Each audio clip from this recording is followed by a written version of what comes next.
Sleep. Good morning. Happy Wednesday. Welcome in. I'm just getting my setup. I just started. I'm just jumping. I can talk. Just getting my setup completely ready. Let's see. There we go. I hope that you are well today. Okay. Whew.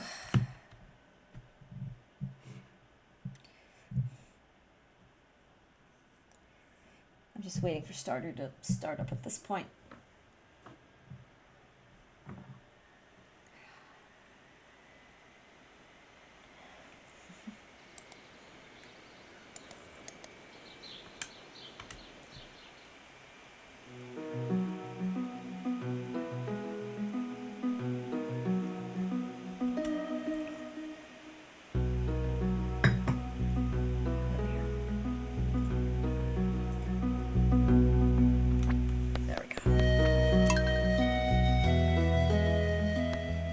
I kind of just want to let the opening music play out.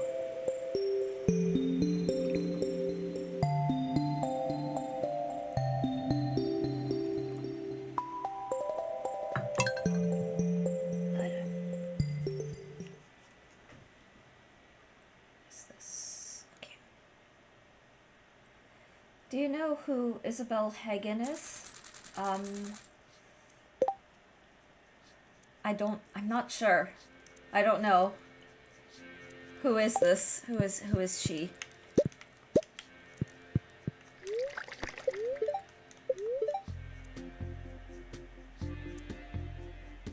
The name sounds familiar, though, I will say.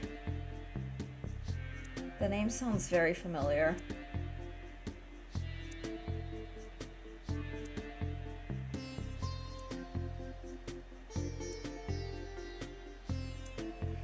Ah, okay. Okay. She's a violist. And comedian, how fitting. What about her?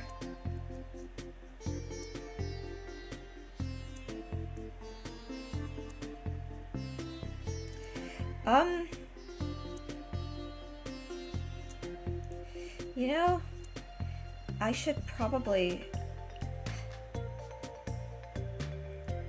My husband lived for almost a decade in New York. Their timelines probably overlapped. So now I'm curious to know if he knows her personally.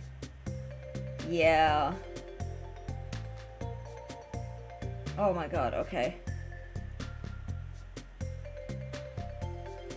Yeah, they probably know each other personally. Actually, that's kind of funny. Went to Juilliard, listened to podcast, she reminded me of you a bit. Oh, really? Oh, okay. I don't want to give a lot of doxing, like, I don't want to do any accidental doxing, but her, there's a good chance that my husband probably knows her, simply because they're both New York City trained people, and, I'll have to check her out. Yeah, I'll have to check her out. That's really fascinating. But I do technically play viola. It's not my first string instrument was violin.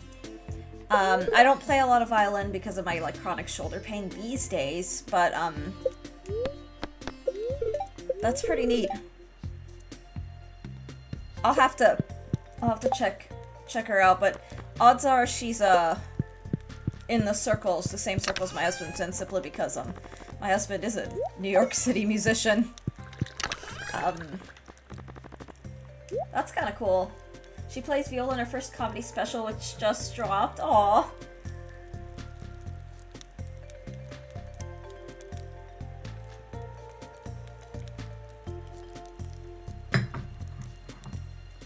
Her husband is a musician as well. Now I want to know who her husband is. Let me see. Ironically, her Wikipedia is not saying anything. Would you happen to know who her husband is out of curiosity? That's really neat. That's pretty cool.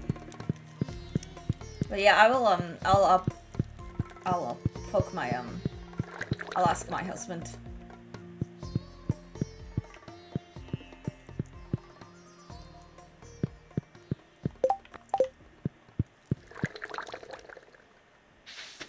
candy.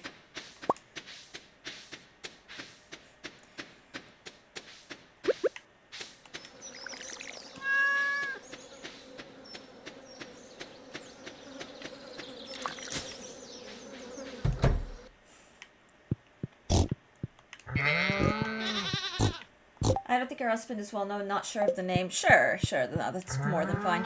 It's amazing how a lot of people, New York City, if you end up in New York, you kind of, if you're really, like, doing well, you just, people know you. I do not give my husband's name out, and he keeps all of that private, but he is a recorded, well, we're both recorded artists, but he's a recorded soloist. I've only ever been recorded as an ensemble musician, meaning, like, or actually, the funny thing is, I've shadowed solo, so when I was doing a lot of recording back in Florida, I did a recording of a, oh my god, what was the piece? The Mendelssohn? I think it was the Mendelssohn, The Hymn of Praise. Or I'm trying to remember which piece it was that had a soprano solo. And the solo they got was a Verdi soprano, so very, very lyric, very large, full voice. But the director wanted a smaller, lighter sound for the high notes. So the director actually asked me to hold the, it was a high B flat, and asked me to hold that for 2 bars. So technically I sang it solo, and then the actual soloist dropped down to the choir soprano part and blended with them. And that was a color choice because she wanted a very specific sound. But, you know, you don't, those kind of decisions are usually made spur of the moment, like, oh, we need this particular sound, can someone provide that? So, you know, you don't really get, like, not credit for that per se, because it's not, and I don't really care, like, I'm happy to do it. If there's something that I can bring to the table, I will do it. But that doesn't, in the industry, that doesn't really count as soloing. Praise Eris! Yay!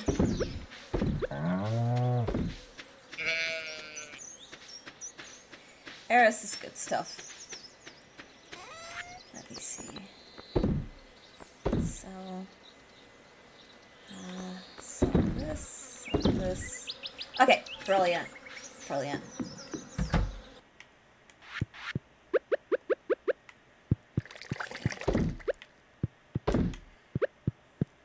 What kind of solo sounds better than guitar solo doodling? Aw. Yeah, yeah. I'm always happy to be on call. Let me see, what the hell am I up to? Alright, let's give Krobus, let's go give Krobus some attention. I think I may also, this is a Pepper Poppers. Let's just try to romance Shane at this point. Let's see. Yeah, I'll go for Shane. I'll just do Shane by himself. Because, I don't want to spread myself too thin. We can kind of stick around and just try to max out Shane's friendship. Let me see.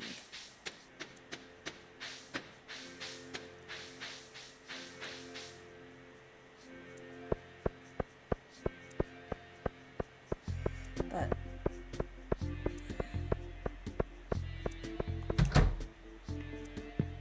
oh. So cute. Alright, I'm gonna give him a flower.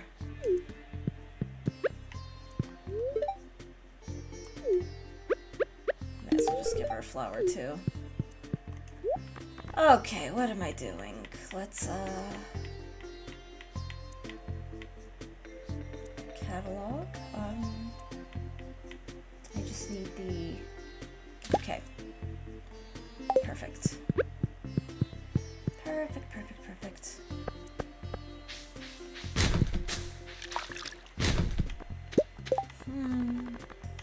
I never made a recycling machine, but I honestly...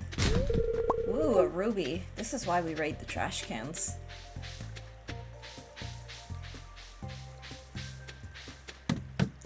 Okay, let's go talk to Krobus.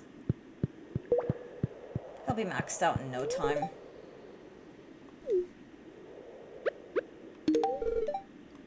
Okay, let's see where he stands currently. 5 hearts. Okay, so we're halfway. Halfway there.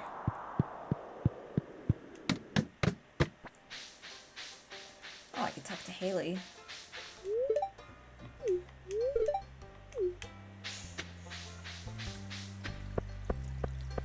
The recycling machine is what I call myself when I post copy pastas. That's funny. Oh, some of the copy pastas get super creative. I've been hearing that on Baldman's channel, some people are using AI to generate copy pastas, which just feels so, like, out of the spirit. Like, I think part of the chaos of copy pasta is you can write something kind of sincere and then end up copy pasta. Before I was really immersed in the communities and understood everything, I remember I resubscribed to him and I had like a, oh, your streams are great. It was like a cheesy kind of sappy, you know, thanks for the streams. And I don't know what it... Did I jump scare you? Jesus. Yeah, I bet I did. Good morning, Alex. I hope you're doing well. I hope you're eating lots of good food. That actually, God, dang it. It works like 90% of the time. It actually does work. But yeah, it ended up getting copy pasta, and I just remember thinking like, oh, of course. But also feeling like, haha, I got turned into a copy pasta. Someone in Baldman's community who does come and hang out in chat here actually turned my introduction post in his Discord into a copy pasta. Which I remember waking up to that and I was like, oh, of course. I have to wait till you're engrossed to copy. Yeah, that you have a strategy, and it's actually kind of brilliant. Alex, welcome in. Aaron, welcome in. Good morning. How is summer vacation going? Yeah, turned into a copy pasta is a little taste of internet. Yeah, I feel famous. You know what? I have peaked in life because I got turned into a copy pasta a few times. My husband likes to say, this is the legacy you're leaving. Was waiting for that.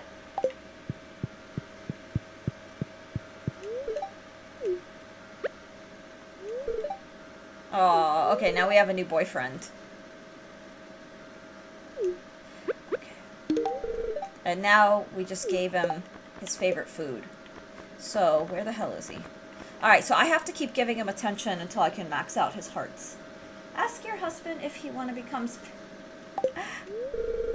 You know, the funny thing is, he technically has a little... I was actually just mentioning, he has a little bit more... He has some fame.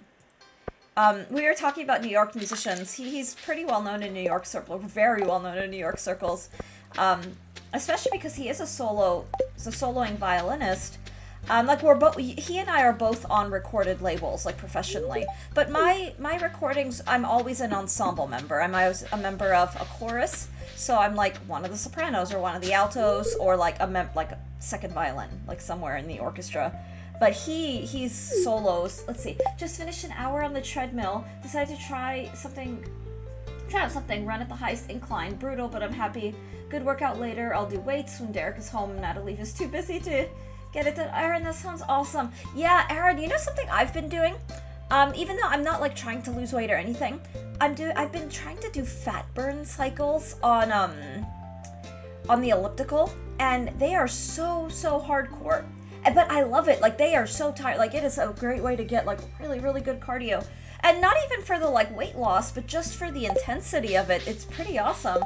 So I'm so happy that that's pretty good. Like, incline is a way to really boost the workout really fast. Monarch, welcome in. Got a few things to do, so I'm going to be lurking. Stopping by. Monarch, that's so sweet. Monarch, I appreciate you hanging out here, and I know you've been hanging out, I think, almost every day, the past couple of weeks, I think it is. So thank you so much. I like the pastel color of that top. Thank you, Big Sleep. Yeah, pink has been growing on me a lot. When I was a little girl, I was like, I don't want to be a girl who likes pink. I like blue. But as I've gotten older, pink is a vibe. And blue is still teal, specifically. Like blue, green, teal, cyan will always be my favorite color. But I think I wear pink nearly every day. I usually don't have a streamer to watch in the morning, so this stream slot. Oh, I'm so happy. Oh, it's morning for you. Yay! I don't know why I always assumed you were Australian. This is why you never make assumptions. But, or I never, but, it's morning for me too. I don't know why that's exciting, but I get excited by everything. We will see how long I can stay. My schedule's starting to look, oh my god, Monarch, good luck. Good luck, truly. Teal is for us 80s babies and 90s kids. Yes, that was me. 80s baby, 90s kid. And I love it.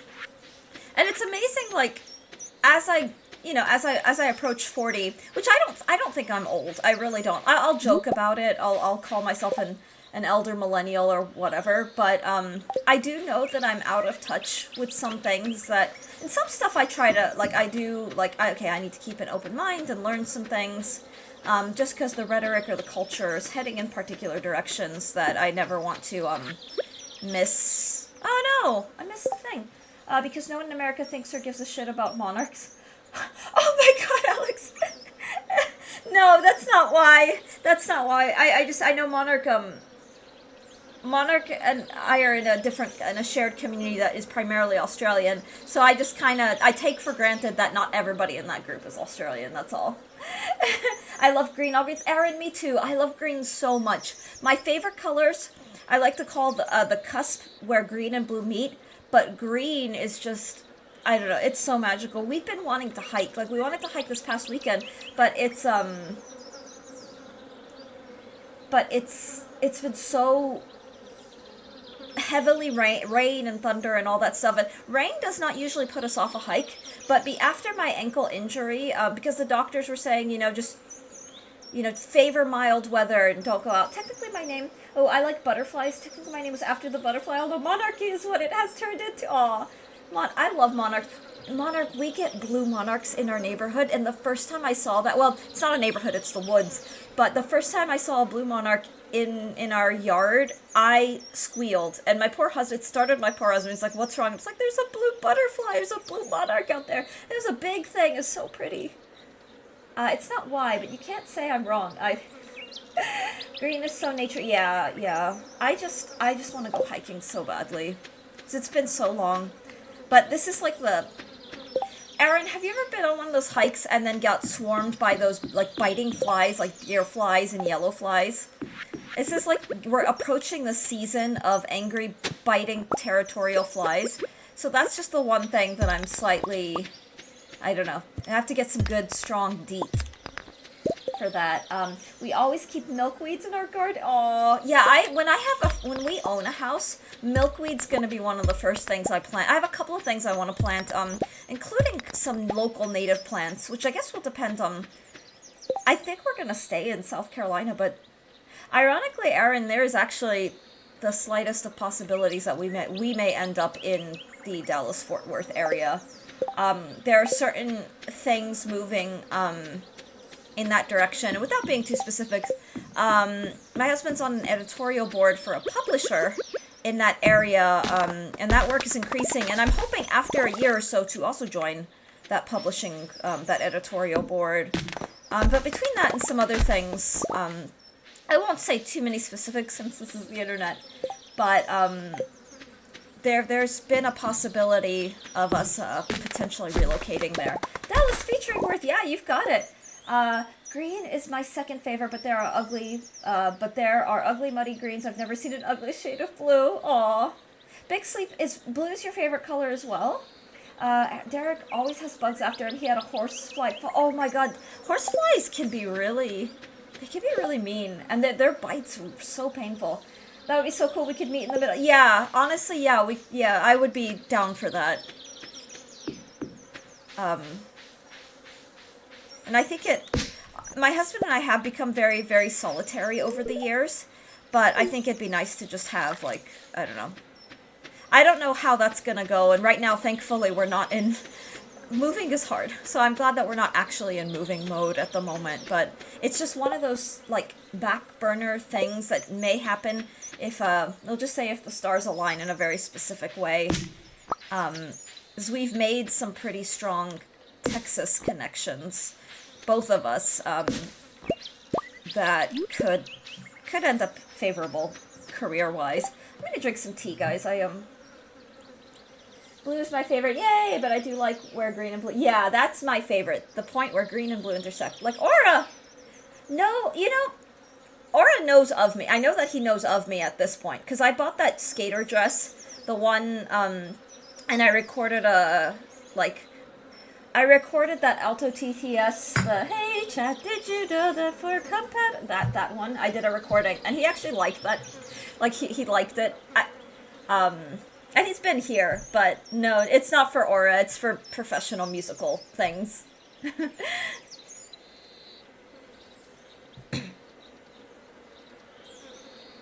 Moving is the worst. I did an international move twice. Oh my god, to Holland and back to this.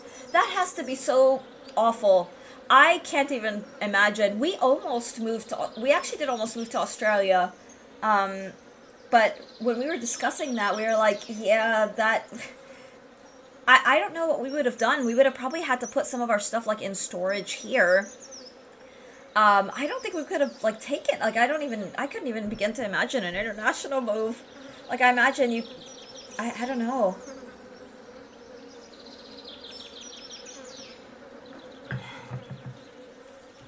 Yeah, moving is pretty brutal. It is, it's a little insane. For a while, I was like, yep, let's do it, that's great. But the more moves we do, the harder. And then for me, because I am choosing to move with a full library, and I didn't really think that would be a problem, but oh my god. It's a pain. And I will never, I'm not gonna ever give up my books, because that collection has been curated for decades. And I do go back to it. It's not like I'm, you know, just hoarding books. Yay! Oh my god, I finally got one of these! Okay, I love this so much. Okay, I thought that's what that owl call might have been. So, there we go. Oh, I love it! Expensive and hard, yeah. Cross-country moves are hard enough. Taking everything over a border must be a lot. Yeah.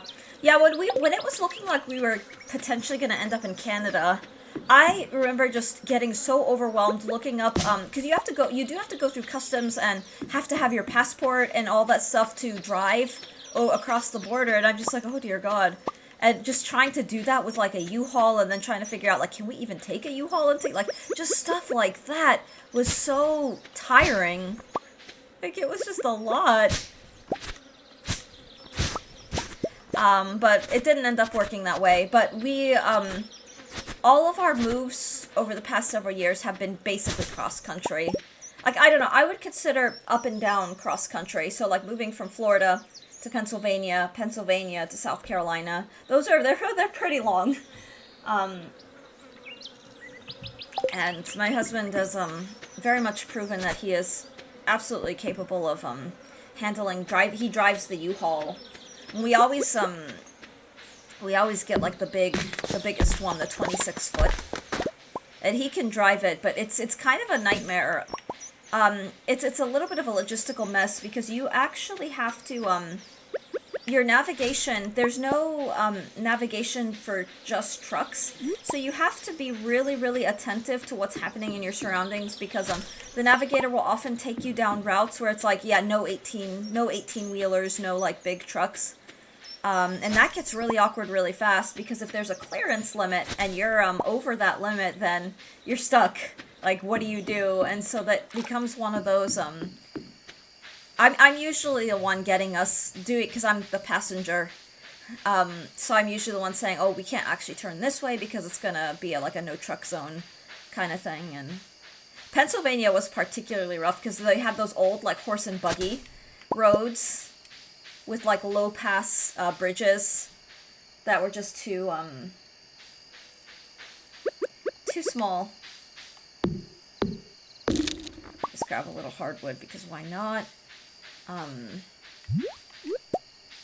But one thing, I mean, I don't know if it's necessarily a good or bad thing, but the nice thing about moving frequently, it's a nice, how do you say, like, a really, really painful thing is nice, is it means that every year we do major overhauls on our belongings. Like, we do not keep anything we aren't using. And we're not minimalist. My library proves we're not minimalist.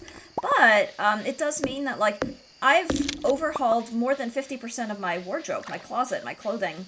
So the clothing that I have now, apart from, like, I still have some, like, concert gowns and, like, formal wear that I don't obviously wear often because I'm not really doing, like, a bunch of formal things for now. But everything in my closet is stuff that fits, that I wear, and are things that I really like and are in really, like, solid condition. I'm not keeping any old clothing that I'm not really, like, wearing. And every year I go and continue to overhaul and empty that out. Our kitchen is sparse. Well, it's kind of sparse. As far as compared to the kind of kitchen that I do want. Our kitchen is it's on the more minimal side. Paring down is a silver lining to moving frequently. Yeah. It just means we're not, like, holding on to things that we don't need. Everything we have are things that we use and we want and we need. And we're both academics, so the library, for me, is something that I'm accepting that moving a library is what it is, and it's difficult. But I'm an academic, I'm a scholar, and now I'm working in, like, editing and all this stuff, so having the library... And I'm a reader, I read a lot. So that's a must. That's the one area that I'm not, narrowing down or emptying. Kisnell, welcome in! Paring down is a silver lining to moving frequently. Yeah. Kisnell, welcome in. We're talking about the bane of frequent moving. I know you had a move recently. How is that going? Swashbuckler hat? Ooh, let's, Oh, Aaron, I love that emote so much. I think it's just the cutest. HK and Aura, both of them, have just some of the most adorable emotes. Like, really and truly, I love their emotes so much. Let's see. Okay. Let's just say that my stuff has been unpacked for a while, but there's still stuff sprinkled around. Oh my god. You know, that's how it ends up with my husband and me. I will admit that I often, my stuff, it takes me a while to, like, get through and unpack, and mostly because I get so tired. I get so drained and so exhausted after moving that I'm just, it takes me a while to just kind of psychologically recover.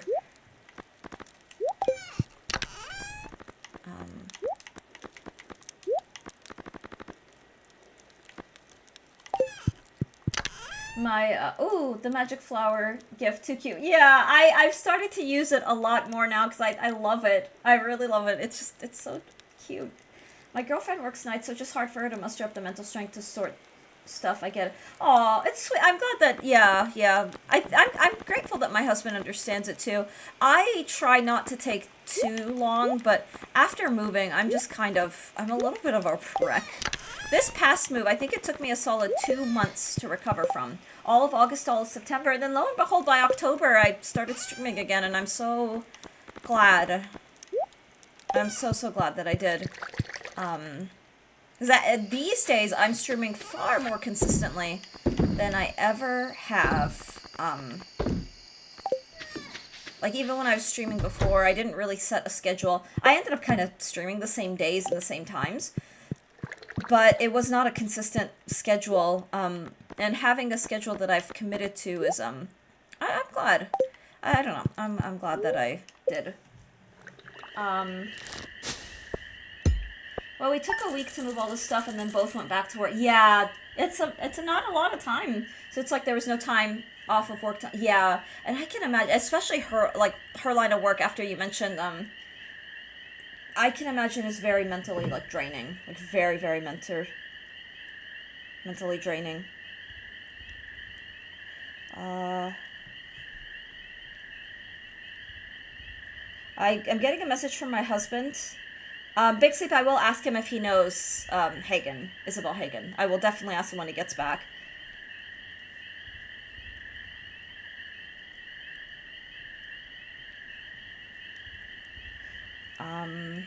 Let's see. My old hospital is sending me we want your feedback on something. I'm like, why?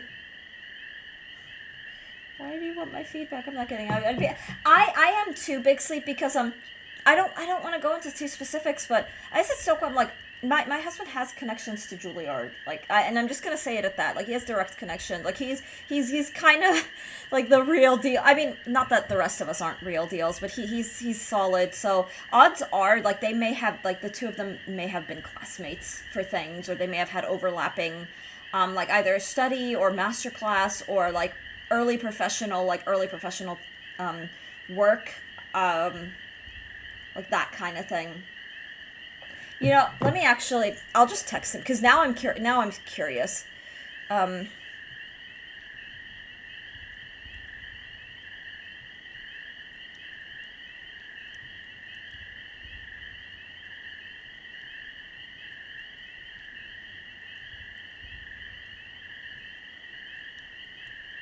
I just have to know. I'm so curious. I just texted him. I was gonna I was gonna ask him. I just hope he's not like, wait, why do you gotta know? Like, he probably, I mean, I'm kidding. He probably won't. But I will say, Big Sleep, I remember, there are a number of, like, really big name violinists, and I was teaching violin for, like, a decade before before I met my husband. I was teaching violin, and I had certain violinists that I would give my younger students as a role models to listen to, so they could listen to violin, and have that in their, like, ears, outside of their lessons. Dart, welcome in! And I remember there were a couple of big names. I won't say who they are specifically, because then I think it'll become, for anyone who knows anything about classical music will be able to find out, like, who my husband is. But there was one particular name. I was like, oh, you know, I love this violinist because she is so clean and accurate, and so all my students, I would let them listen to. And he was like, oh, yeah, I know her. I used to hang out with her because my best friend was dating her for forever. Like, they were, like, so he knew this person was actually relatively close, and I'm like, of course, it just happens that way. Dirt, welcome in, how are you?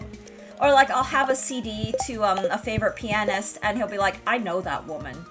I went to a master class with that, like, stuff. Hagen says she partly got into comedy from self-deprecating viola. That, you know, I was gonna make a viola joke, like, of course she's a comedian, she plays the viola.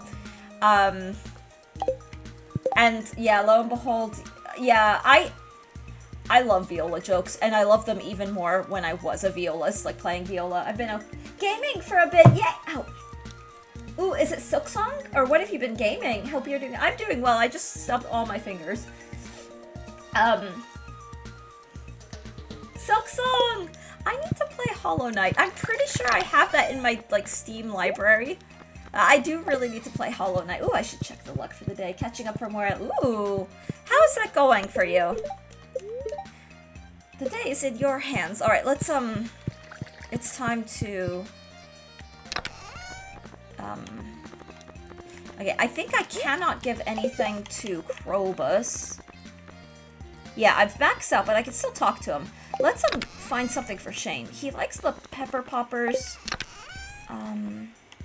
But all I have to give him right now are these peppers. Let's see. Oh, I bet he likes pizza, too, come to think. Because I could give him the pizza.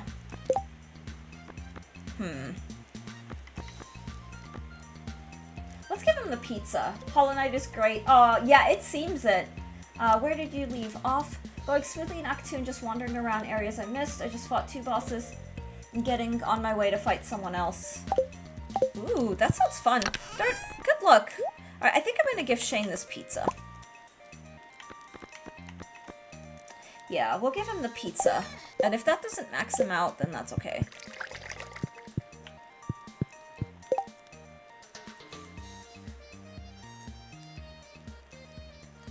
Not high halls yet, I'm scared, man.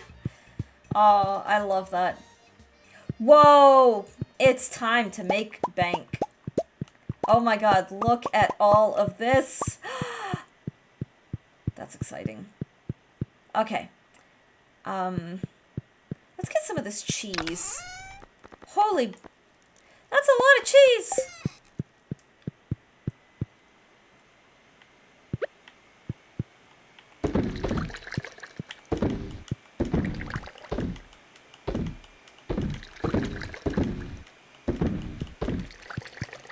Okay, that is a lot of cheese. Ooh. Big Sleep, he did know her. He didn't know her personally because they weren't in the same circles. But yeah, he did know her. So, it's fun. It's fun. That's pretty cool.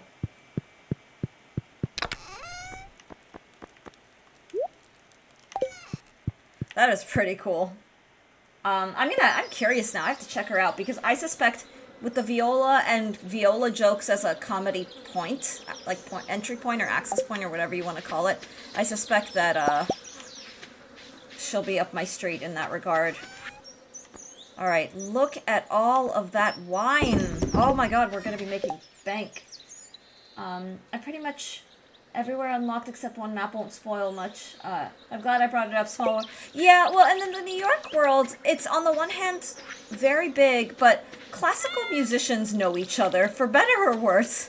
Oh dear god, is it for better or worse? Classical musicians know each other, and those who are in those really, I don't want to say hardcore, no, Juilliard's pretty hardcore, but those who know each other from those conservatory spaces tend to really know each other. And my husband, it feels like he kind of just knows everybody. I could just say something like, oh, I'm listening to this violinist. I'm like, yeah, this violinist, I know this person personally. And it's not an intentional name dropping, it's just kind of what happens when you're, people pay a lot of money to go to those elite New York schools. And they're, on the flip side of that, or whatever we want to call it, it does mean that, I don't want to say it's a pay-to-play necessarily, but when you have more money, you have access to more incredible opportunities. I think that goes for everything, not just classical music, but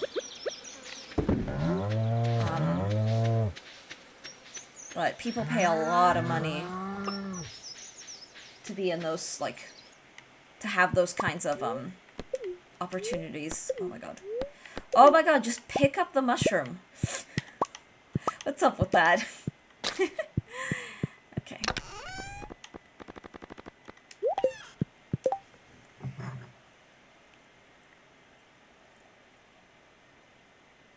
But even one of the things that I like to do, ever since we started watching the Game Awards live, is the orchestra. Both of us are always scanning the orchestra. Me more so, because it's a little more exciting. Because we always find that we know people personally in that, in those groups. In the, like, among the string players in particular. And for me, also among, like, the vocalists, the singers. And so that's always just kind of fun. It's like, hey, I know this person. And then in the back of my head, I'm like, how do you get this gig? Like, I would love, because I used to do, like, the video game, what are called Pops concerts. And in the classical music world, a Pops concert is basically not your standard classical music repertoire. So holiday pops are, like, your fun, like, radio songs, Christmas, like, Home Alone always ends up on holiday pops. What else? Then you have, like, your video game thing that started in the mid-2010s, or early 2010s, 2011, I got to do a video game concert, and it was one of those things. So I recorded Dark Souls for YouTube. One exploring Dark Souls for the member tier on YouTube. And I heard the theme, and I was like, oh my god, I've sang this. And I remembered it by the music, even though at that time I didn't really know what Dark Souls was. And I was like, this is really, like, cool. And I've sung, she's a New York local, her older brother also went to Juilliard, her dad is a musician as well, she sings also. Yeah, it's fun. Like, a lot of us who studied classical music end up doing things that are outside of the periphery of classical music. And it's amazing what you can kind of, I don't know how to describe it. It's amazing, it's truly, like, genuinely amazing what you can do. Ooh, let's go to the... Oh, jeez. Ah, so many mushroom trees. It's getting really out of hand. Oh, I did not mean to do that, but oh well. I've got a lot of trees. It should be fine. Right?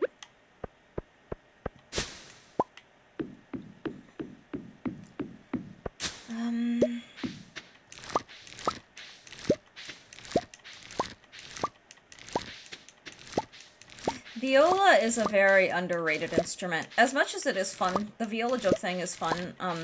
The viola is a magnificent, like, really, really beautiful instrument.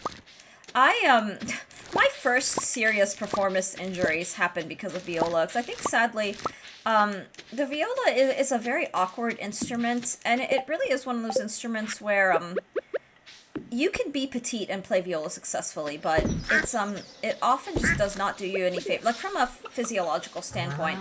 And for me, I struggle, the size of the instrument, is you can do a couple of things. You can get a smaller instrument, but your instrument's not going to project.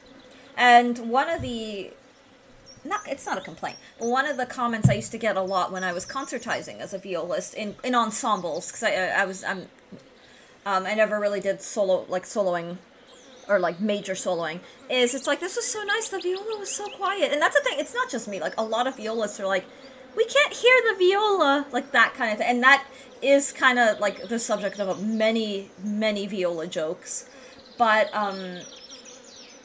it's the larger instruments that carry, but the large instruments are so dang awkward to play, and they're very, they hurt. They're strenuous. Video game orchestra music has come a long way. Yeah, I wouldn't say it's mainstream, but it's certainly bigger and more popular than it was. Yeah, and then for something as I have to accept that classical music is pretty niche, but in the classical music world, people are realizing, video game music attracts bigger audiences to orchestra concerts, and so we will do stuff. The first video game orchestra music ever heard was Halo 1. Yeah. I say that because I remember being a part of the medley concerts that would feature Halo. And for me, it's like, at that time, all I really knew was like Super Mario. So I wasn't really, I hadn't really ventured out and explored new games. And I'm glad that my palette is a lot bigger these days. I am really glad for that, because, I've, what do you call it? I've learned and seen so much of what's out there. What do you call a quiet person who hangs out with a bunch of loud people? A violist! Yeah. No, there are so many, oh my god, there are so many, like, really, really funny viola jokes out there, too. Ah! Not what I wanted to do. Alright, let's go say hi to Krobus and, say hi to Shane. See if we can max out some levels, that kind of thing.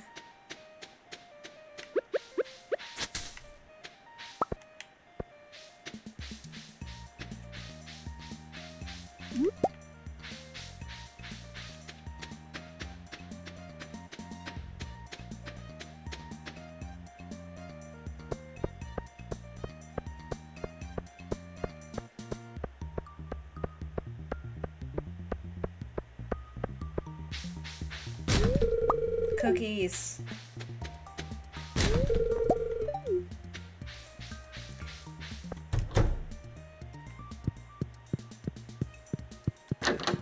No one's home.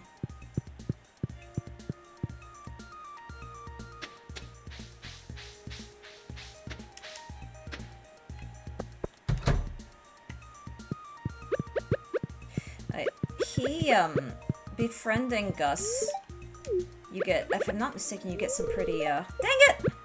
Okay. Okay, I'm being too greedy. The game's telling me my manipulative love bombing is, go away, Penny. I need to do something very despicable.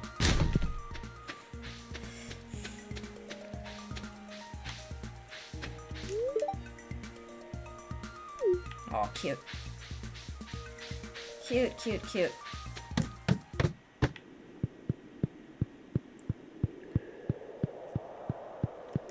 There are a couple of, orchestra people in Baldman's community, too, which is always super fun. I always get very, like, aw. And HKs. Like, someone shared, I think it was like a Shostakovich symphony or Shostakovich string quartet, in HK's music channel. I was like, hell yes. And Shostakovich, too. That was pretty cool to see, and, I can't remember who, because I like to scan the Discords, and I was kind of half asleep, so I would have responded otherwise, but someone shared the Pines of Rome, was saying that a game that Baldman was playing, one of the random Steam game, had appropriated one of the theme groups from Pines of Rome, My first thought is Pines of Rome, Respighi's Pines of Rome, is a piece that a lot of us who were, like, ended up doing high school orchestra played. So I remember, like, playing that back in the day.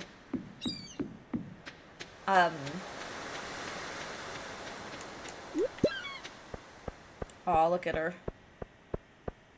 Leah's like, hang on, I'm growing up a copy pasta for graphic arts scams, so I'm gonna go and raid all the Twitch channels as a first-time chatter and be like, hey, streamer, your page sucks. I can make it better.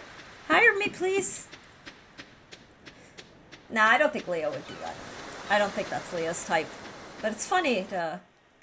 Okay, it's time to go find Shane. Ah! Hey, what are you doing here? Do you want to hang out or something? I'm so energized during summer, I hardly have to... Oh my god. Young people. I tell you.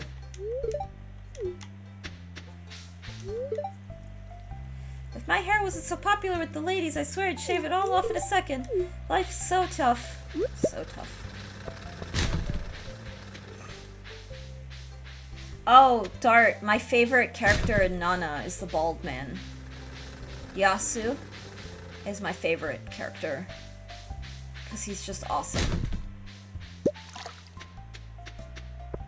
Speaking of hair and lack thereof. And they do make bald jokes, which is really fun. I think I might be the luckiest guy in the world. He's so cute. Hang on, where's my gift for Shane? There it is. Okay. Perfect. Shane. Alright, still at 9. He will bump up soon. I just one more conversation, or a couple more conversations, and he'll be at 10 soon. I have to pay attention because now that he's not maxed out, his heart levels can drop. Once you max them out, they don't drop. And so I'm kind of stuck in this area. And part of it is that I've been a little mentally, like, my husband and I are both, I don't know if it's the weather changes or whatever, we're not, like, sleeping super great. I'm wondering if it's just that the room is just getting too hot at night, because now we're really approaching summertime weather. But either way, we're just kind of in an adjustment period, so, some of that, what that means is some of that's translated to a little bit of, it's not quite listlessness, but just getting tired really fast that I don't normally have, and it's nothing I'm too worried about, because these things come and go in phases. We're just kind of protecting our energy as best as we can, and just letting things be, and... But... Actually, I have a doctor's appointment in about 2 weeks. It's just a general appointment. So, my doctor will probably just want to know all the different things. Oh, I've been waiting! I've never seen this cutscene, I've been waiting for it! So cute!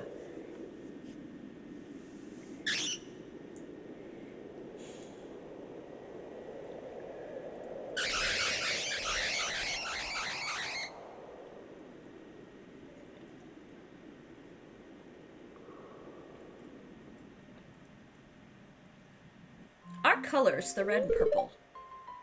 What happened? Let's say, are you okay?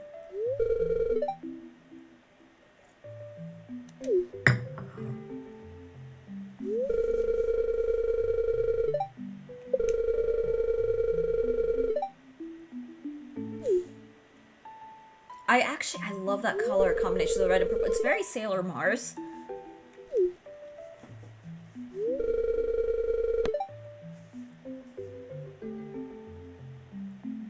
Ooh. Do I want to say... Let's say you're safe with me. That seems the most... Maybe I should have said I get scared too. I don't know.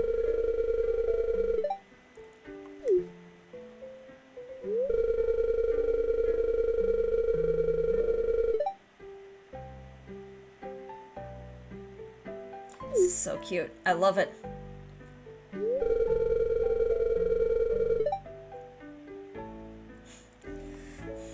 Abigail's having her bi-awakening.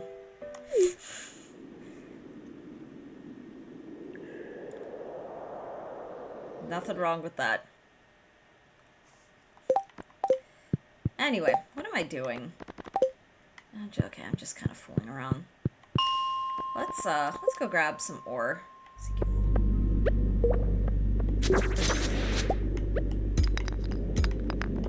Why not, right? Ooh, fiber. Fiber is good.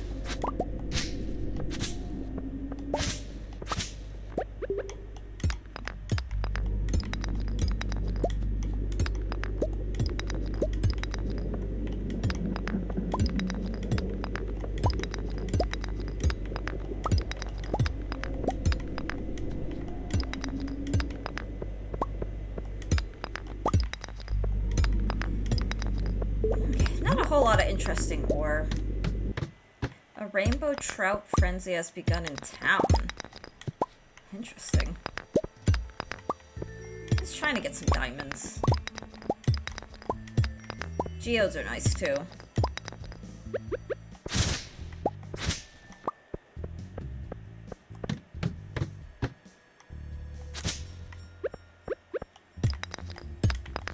Ooh, topaz is always nice. Some moneymaker stuff.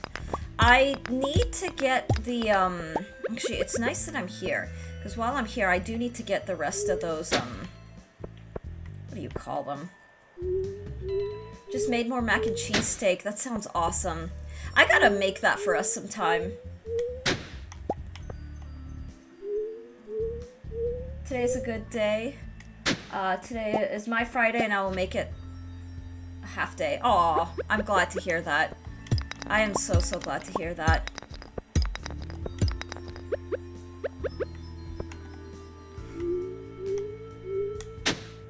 Okay, so... just do that. Alright, no luck with the scrolls, which is fine. I do want to grind for them, because I do eventually want to start talking to the dwarf, so I can unlock that, avenue of, trading and... Ooh, let's go slay some monsters. Hey. There we go. I remember before you level up how draining those little guys are.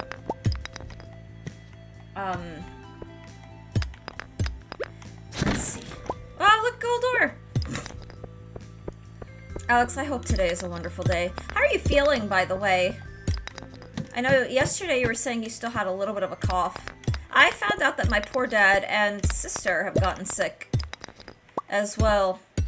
My first thought is, we're all spreading. Well, I think it's just 'tis the season. These things come in seasons, but I hope you're feeling better. I really do. Let's see.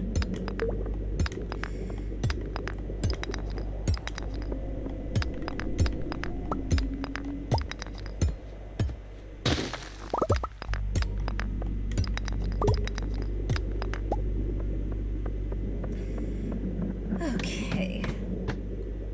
This area is overrun with monsters. Oh, this is gonna be easy. It's just, if it's just slimes, that's great. It'll probably be, I bet it'll also be bats. But I don't take damage. But, tiny bit sniffly, but no cough. Probably just, stems from all the dairy I consume. Aw. I hear you. I do hear you. My choir teacher always told us to avoid milk and dairy because of all the mucus it produces, but I never listened to that. Oh, yeah, no, that's the thing. I never, if I have a concert, I will avoid dairy at all costs for exactly that reason, because it does make you just a little phlegmy. It's inherently, I mean, let's, drink this, because I do want that. Yeah, nothing wrong with that. It's one of those, like, right before singing. Right before singing. But it doesn't mean you have to stop consuming dairy. Because I know for me, like, I regularly, actually, let's just walk back so we can do a little bit of foraging. But I have, non-fat Greek yogurt, non-fat milk that I put in my protein shakes, but...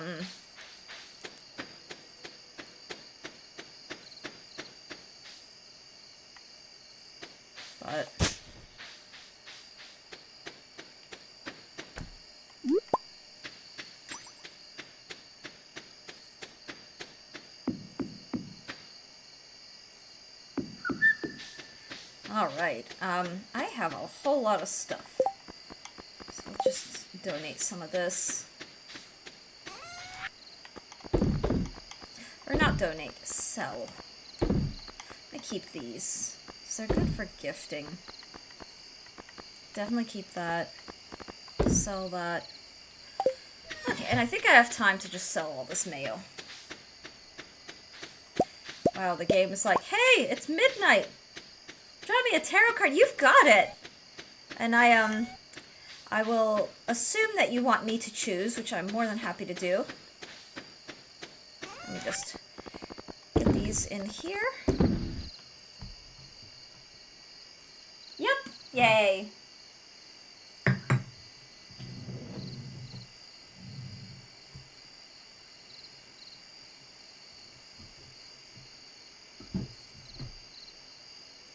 Ooh, Monarch, let's do this step. Amanda Lovelace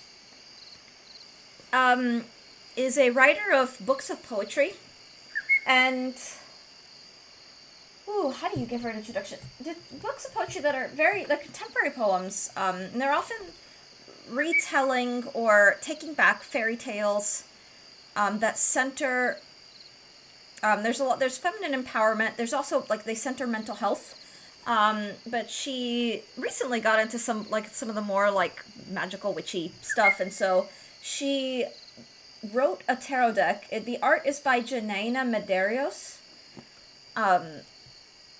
And it's very, very cute, and it's true to her aesthetic and to her style. The art of the deck, what's really nice is that the art is very cozy, it's very eclectic. It centers all body types rather than like a ultra skinny. And then I love the back of the deck so much. Like it's very cute. It's very, very contemporary. Dare I say very millennial? Like you have like, what is it? Swords, candles, the pentacles, but you also have like the coffee mugs. So it's I don't know, fueled by caffeine and chaos. All right, I have a card for you. And you'll see in a moment, like, why, like, the art. She actually created an oracle deck. I don't own the oracle deck yet, but, so, your card is the Six of Wands. And I kind of like this. I want to say I kind of like this for you, too. So, it features, a woman trying on a new outfit and being cheered on by maybe their family, maybe their friends. I'm not sure, but they clearly are in support of her. They're cheering her on, and the outfit's really snazzy, and that red cardigan is super cute. So I don't know, maybe it's telling you to go buy a red cardigan, or if you have a red cardigan, to wear it, and... oh, she's wearing red heels, too. Anyway, your message is, you're kind of a big deal, so start acting like it. Which sounds kind of... like, start acting like it. Did I jump scare you? Yeah, I bet I did. Alex, red cardigan.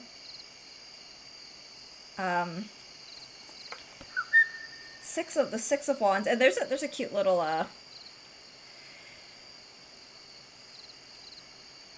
So a little bit a deeper dive into this is the I mean, I don't usually like being the center of attention, but I have to admit it doesn't feel half bad right now.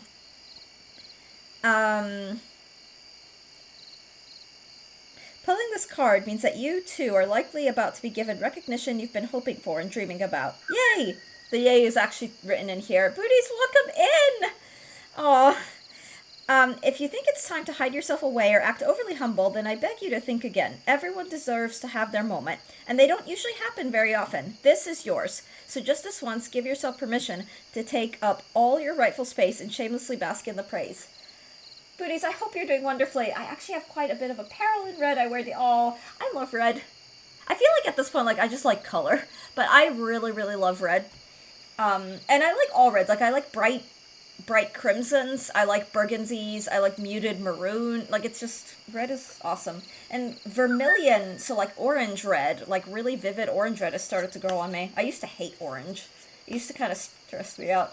Dart, I will draw a card. Do you want one out of this deck, Dart? The Amanda Lovelace? Your name is red, so it fits. Aw, booties, what a maroon! Alright. Dart, have you read any Amanda Lovelace out of curiosity? I feel like you would like Amanda Lovelace. Amanda Lovelace's writing style is very similar to Nikita Gill's. And I think they both center the same things. I think, Nublet, I think Amanda Lovelace may be a little more focused on mental health in particular. So a lot of her poems will explore mental health topics. Nikita Gill, I know lately has also been kind of on the social justice binge. Cool bird! Ooh! Alright, Dart, I have a card for you. I can ask. Oh my god, yes you can. Yes you can. Alright, Dart, I have a card for you. This is really cute. This is a Major Arcana card. This card is such a mood. So here's the art. I love her flowing long hair. She's just lying down on the bed. This is the Patient Witch. It's card 12. That is equivalent to the Hanged Man in the traditional tarot. Just before, yeah, same. It's how I've been feeling lately. If I didn't have to get up to stream, I'm not gonna lie. I mean, I probably would not be in bed by this point, but I'd probably be like flopped on the couch reading a book right now. But your card, learn to get comfortable with sitting still whenever necessary. And then a little further exploration, and then I gotta get Booties, his burb, believe it or not, there was a time when she was known not as the Patient Witch, but as the Not-So-Patient Witch. That is, until she realized that certain things in life happen exactly as they're meant to happen, and not a moment sooner. There's no point trying to rush it, so you might as well get comfy where you are. If you're annoyed with this in-between place, then surrender all your expectations. If the thing happens, then great, but if it doesn't, then it's not the end of the world. Either it wasn't meant to be right now, or it just wasn't meant to be, period, and something more fitting awaits. I think the art, I like how whimsical the art is. This is not one of the cards that has a lot of the, like, art. Yeah, here's one. The Four of Cups has, like, the coffee cups in it. It's very, like, kind of hipster, very millennial, so I don't know. The fact that, oh, I just realized the coffee cups are the water, like the cups. God, that's so cute.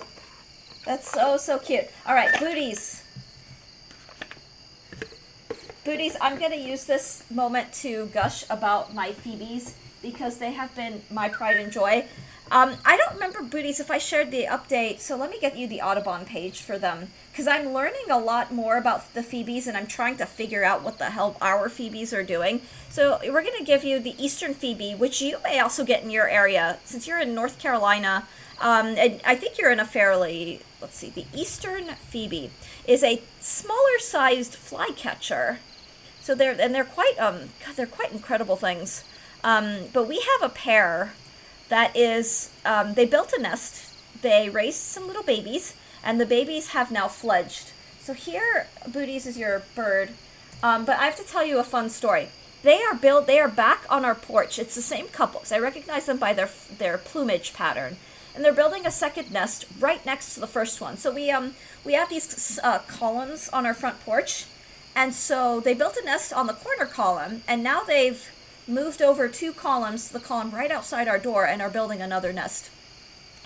And they are so cute. They are so precious. They're very inquisitive little things. The babies will fly right up to you, because when they're still really little, they're not really shy. I mean, they're not shy birds in general, but if they are used to humans, like I had one of the babies flew right up to my husband's face just to watch him, because they were like, what's this? There's a human. We've never seen one of these before when they fledged. And I remember my husband coming up to me. I was in the, like, I was doing something, and he was like, the bird flew right up to me, like the baby bird. And they're so dang precious, and they're just sweet little things. I feel really lucky that these birds have chosen our house to breed, but they're quite incredible natural pest control. We don't have, our front porch is completely void of any wasps, because they keep eating them. They'll catch them in midair, and if they need to, they'll beat them a few times to make them stop moving, and then they swallow them whole. And it's really impressive. And they'll feed these wasps to their babies. They'll eat all kinds of things. I once saw the mother feed a lizard to her baby. a flattened lizard. She must have picked it up off the road, like it was like ran over. But she fed a lizard, and that was something like, I didn't know that they ate that, because they eat bugs primarily. But they have the goofiest little call. They're called Phoebes because their call sounds a little bit like Phoebe. They have a very, very quirky call. They've got a lot of personality. They're very chatty little things. And, oh my god, what else can I share about them? They're just, they favor edge of the woods. They like living the edge of the woods. They live in the foothills of the mountains. Like, any area that's really, really bug-ridden tends to be their feast. One of my favorite little things about our Phoebes is that the day that my husband will go and mow the lawn, they watch him. They'll sit very close to him, and they'll watch him mow. And then when he's cleared a row, they will go and they'll just have a feast. And then they just sit there and wait, and they'll trail him all across the yard and just pick out all the bugs that are unearthed from the mowing process. So they are, I wouldn't call that sassy. They're opportunistic little things, and they learn quickly the humans that are not a threat. So they will follow my husband around the yard. They get very excited when either of us go outside, because it's like, oh, what are they going to do in the yard? Are they going to stir stuff up and help us eat? Like, they're opportunistic little things. And God, they're so cute. And they're fluffy. They're very fluffy. They're very tiny birds, too. I think that's another joy, is that they're such small birds. And so that, I don't know, there's something kind of exciting about that, too. There's a bird app called Merlin. Yeah, I love the Merlin app. I'm happy that you have it, too. That listens to call will tell you what bird is making. It's really funny because I've had it repeat sounds and some birds talk back. Yeah, at one point, the Merlin bird called me it was something really, I don't remember what it was. It was a very unflattering name. But I was, like, giggling or squawking, and my husband had it open, and he was like, hey, the Merlin app thinks you're a bird. And it was really, really funny. But most of the time, it's pretty dang accurate. I love it. My new thing is, if I have the time, I'll open the Merlin app and try to ID some birds, and I try to get, like, the bird of the day, because it gives you, like, this, you found the bird of the day, yay! Actually, what's my bird of the day? Marvin, welcome in! Hang on, I gotta read Marvin's message. Hi, username. Have yourself a great stream. By the way, if you ever find yourself requiring the need of any special graphical design services, I know of a solid artist and team ready to assist with whatever. Marvin, welcome in. I actually really look forward to the thing. Like, when I see your name, I'm like, it's gonna be good. This is gonna be really juicy, and you do not disappoint. And congratulations, you got copy pasta. Ah! Sorry. The Eastern Phoebe is my bird of the day. I can actually mark... Streamer's old. This is what excites me. This is what, like, gets me going. I can mark that I've seen the bird of the day because I spent my morning with our Phoebe couple. Because she's getting nesty, so she's laying her eggs right now. Sorry, that just made my morning. God, that just made my morning. That made me so happy. Look at how chubby, look at this little guy too. Aren't they just the cutest? This one is probably the male. The males, they're monomorphic, meaning that the males and females, there aren't a lot of differences between them. But with the Eastern Phoebe, typically, not always, but typically the male will have slightly darker head feathers. Our male is super cute in our mated pair. He has a really dark head, like it's almost black, and then he's got like tufts of black like all up and down his chest. And what's really adorable about that is he just looks so dirty all the time. Like, he looks so scruffy. And the female has her perfectly, like, delicate little plumes, and the male just looks... Because he's got, like, the, like, almost banding down his, chest and like even through the belly area where it's just like black plumes. It's very cute. Birds are amazingly chunky looking, but still light enough to fly. Yeah, and it's just because they get fluffy and they go through molting. In the colder months, they will grow a little bit of down padding that makes them look very round, but that padding is near its weightless, and it has to be. And part of it is they're not flying as much in the winter time, so they're focused on like feeding, but a lot of the time they're conserving their energy because any flight burns an insane amount of calories for them. And these little guys in flight, the songbirds, their heart rate can reach up to 1,200 beats per minute. So could you imagine like having a pulse that's basically a wire? Oh, like an ex-wife, Marvin. So they burn a lot of energy, and it's funny when it's like there's the expression like, oh, you're eating like a bird, because like you're eating seeds and it's dainty. But the thing is, birds every day, on active days, they have to eat 3 times their body weight in order to have the energy to do what they do. They're very energetic, spunky little things.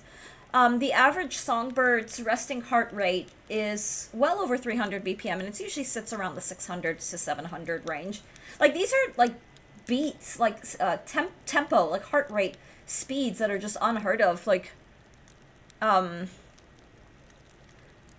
it's wild. 6 to 700. I get it. Oh my god. Oh my god. I didn't even notice that, but yes, indeed, Alex. 6 to 700. Depending on the speed the bird. I need to look up the stats of the Eastern Phoebe, because I admit I don't know. And I don't put a pulse oximeter on our babies. The Phoebes out there, they just kind of let them to it. But they're pretty high in energetic things.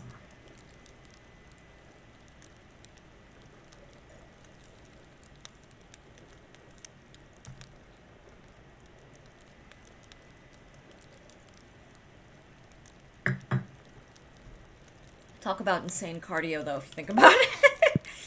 Like, oh my god. Those numbers are just near incomprehensible. Yeah, as a human, you definitely don't want a heart rate that high. For a number of reasons. I don't even think the human heart is capable of beating that fast. But we're not birds, and our cardiovascular and cardiopulmonary systems work very differently from that of a bird.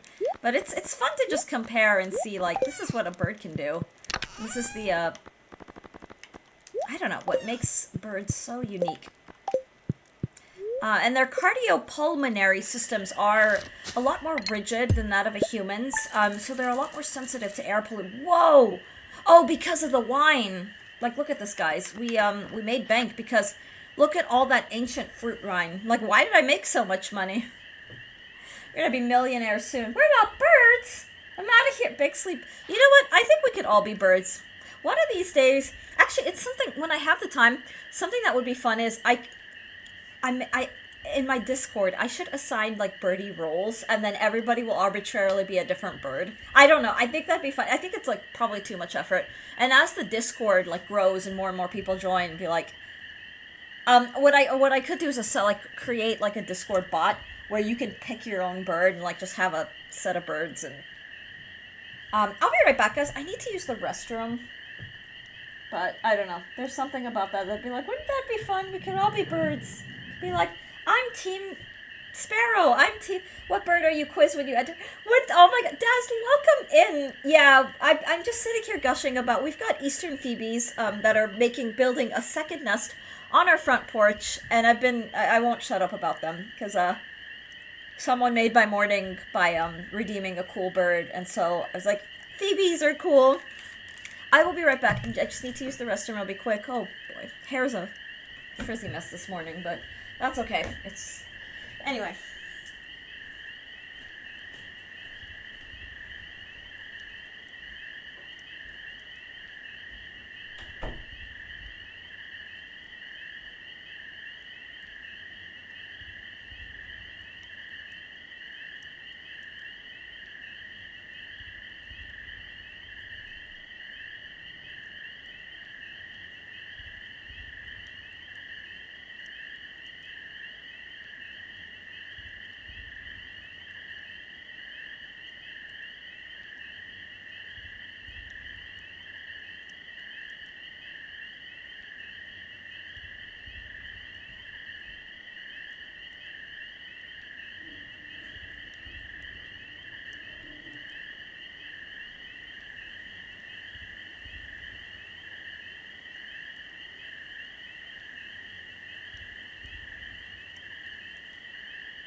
Alrighty, I am back.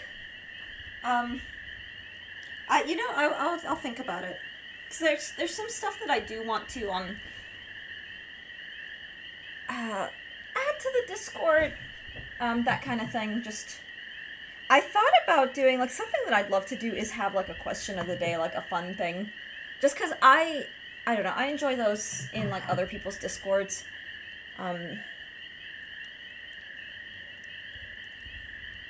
A bird of the day bot would be so great. And I may be able to just have it like spout just, what do you call it, just generic scientific facts about the bird. But one of my favorite things about my like cool bird channel point redemption is I just like getting to talk about my personal experiences. Like I'll often, not always, but most of the time when I pick a bird, it's a bird that I have, how do you call it, like had a lot of experience getting to observe and getting to forge, I was gonna say natural connections with, just simply because they happen to be in an environment that I was hiking in or doing all this stuff. So I don't know. I don't know. I think that could be a lot of.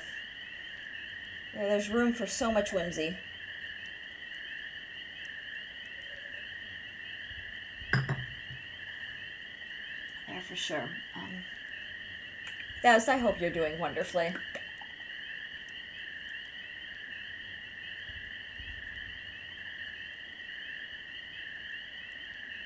Okay.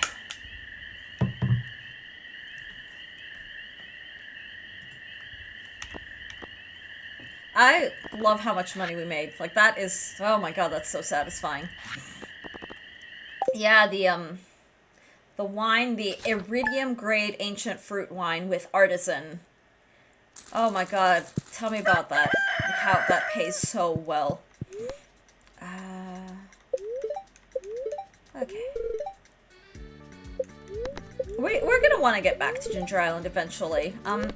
But right now, while I'm still maxing out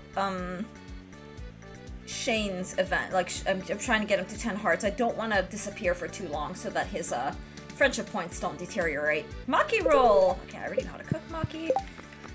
All right. You know what else pays well? A degree over at ITT Tech.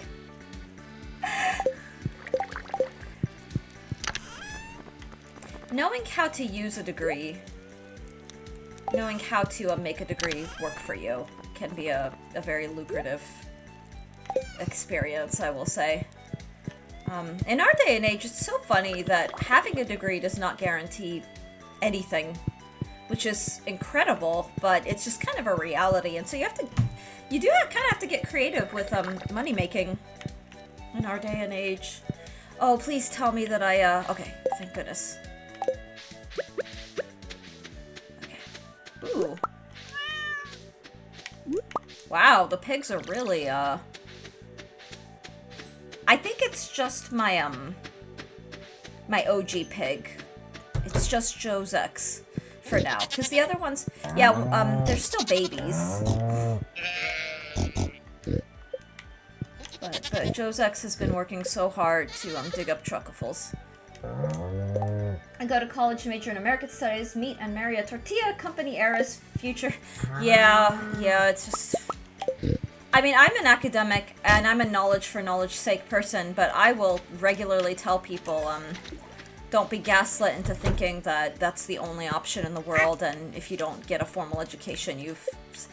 So us millennials, we grew up in an era where everyone was thrusting the college education down. Because back in the boomer generations, like our parents' generations, that was what you did, and it was lucrative. But in our day and age, it's just not guaranteed. And there's something to that, for better or worse. It is what it is. But it's just one of those things that's very eye-opening about the kind of times we live in, and it's not a, it's a, what do you call it? Alright, let me check. Alright, I've maxed out, but I should go talk to him today. And I should talk to Krobus as well.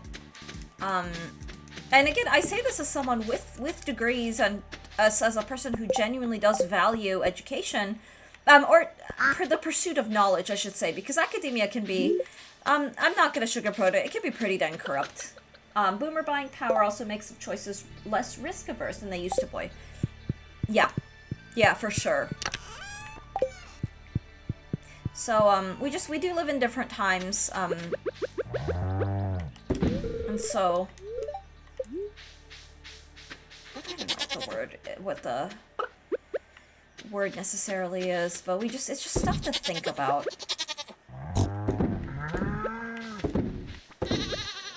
Alright. That'll do. Okay.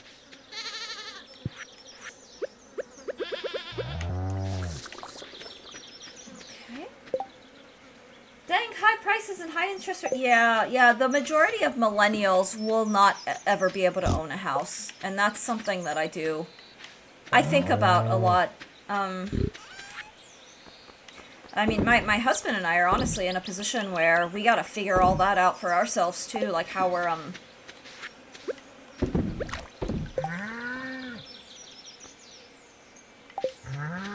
our game plan, so to speak. Because we ultimately do want to be homeowners. Renting is exhausting, and renting is draining, is financially very draining. Right.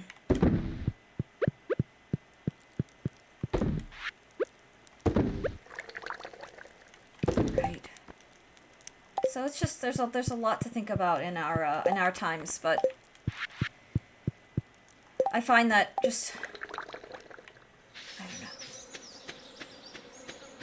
But I think there is honor is such a potentially cringy word. I think there is a genuine good to getting going to a tech school, getting training for a job that isn't very high demand, and then or doing vocations, doing trade, that kind of thing, and then working an honest job on that front. There are so many people with degrees who just they're not really using their degrees, which isn't, a bad thing. I don't think a degree needs to be used, but at the same time, it's a lot of people go into debt for life to try to get those degrees that just never pay, and that's sad. Buy a house, raise 4 to 5 kids, Jesus. 2 newish cars on a single middle management set. Yeah.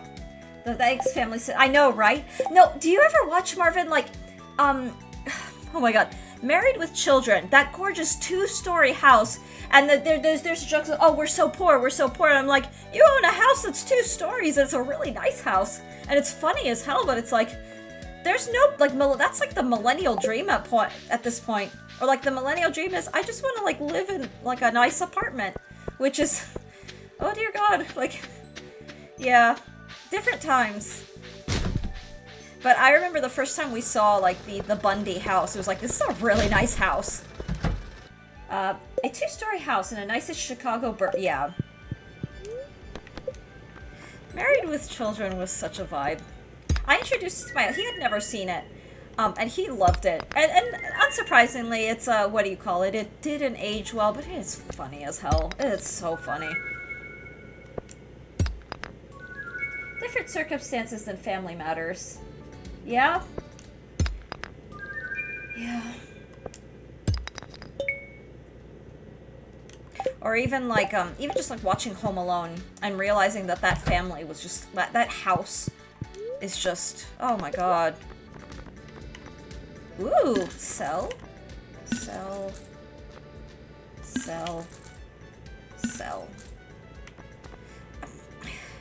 I'm wondering if I can just get to a point. Let's just sell it. Kemptalex asked me, really? Adjusting the seat, really? That's been your problem the whole fucking time? The seat height? So now you have it, right? Go. Bullshit. Fuck you. Pathetic. One tiny adjustment and suddenly you think the universe bends to your will? No wonder you're losing your mind over a chair. If that's the level of hardship you can't survive, you've got no business pretending to be strong.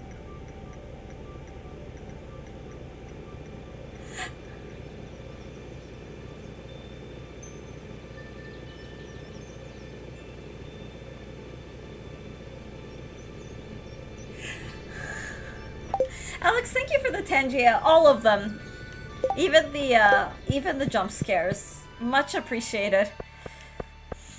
God, that's so, I don't know why it's so funny. Ooh, house, mansion. Yeah, it was a mansion. Definitely a mansion. Married with Children never seemed to fall in line with on a very special episode of. All right. Okay. Let's go see Shane. Let's go find Shane. We'll go talk to him. Then we could go find Krobus and talk to him, and then just kind of fool around. This is the Cool. I found a fish in the trash. Let's go eat it. All right. Okay. So, does that count? Even if he didn't talk, does count. Thank goodness for that. Oh, you know what? Let's Are there any more Joja requirements? Entertainment opportunity. We just need...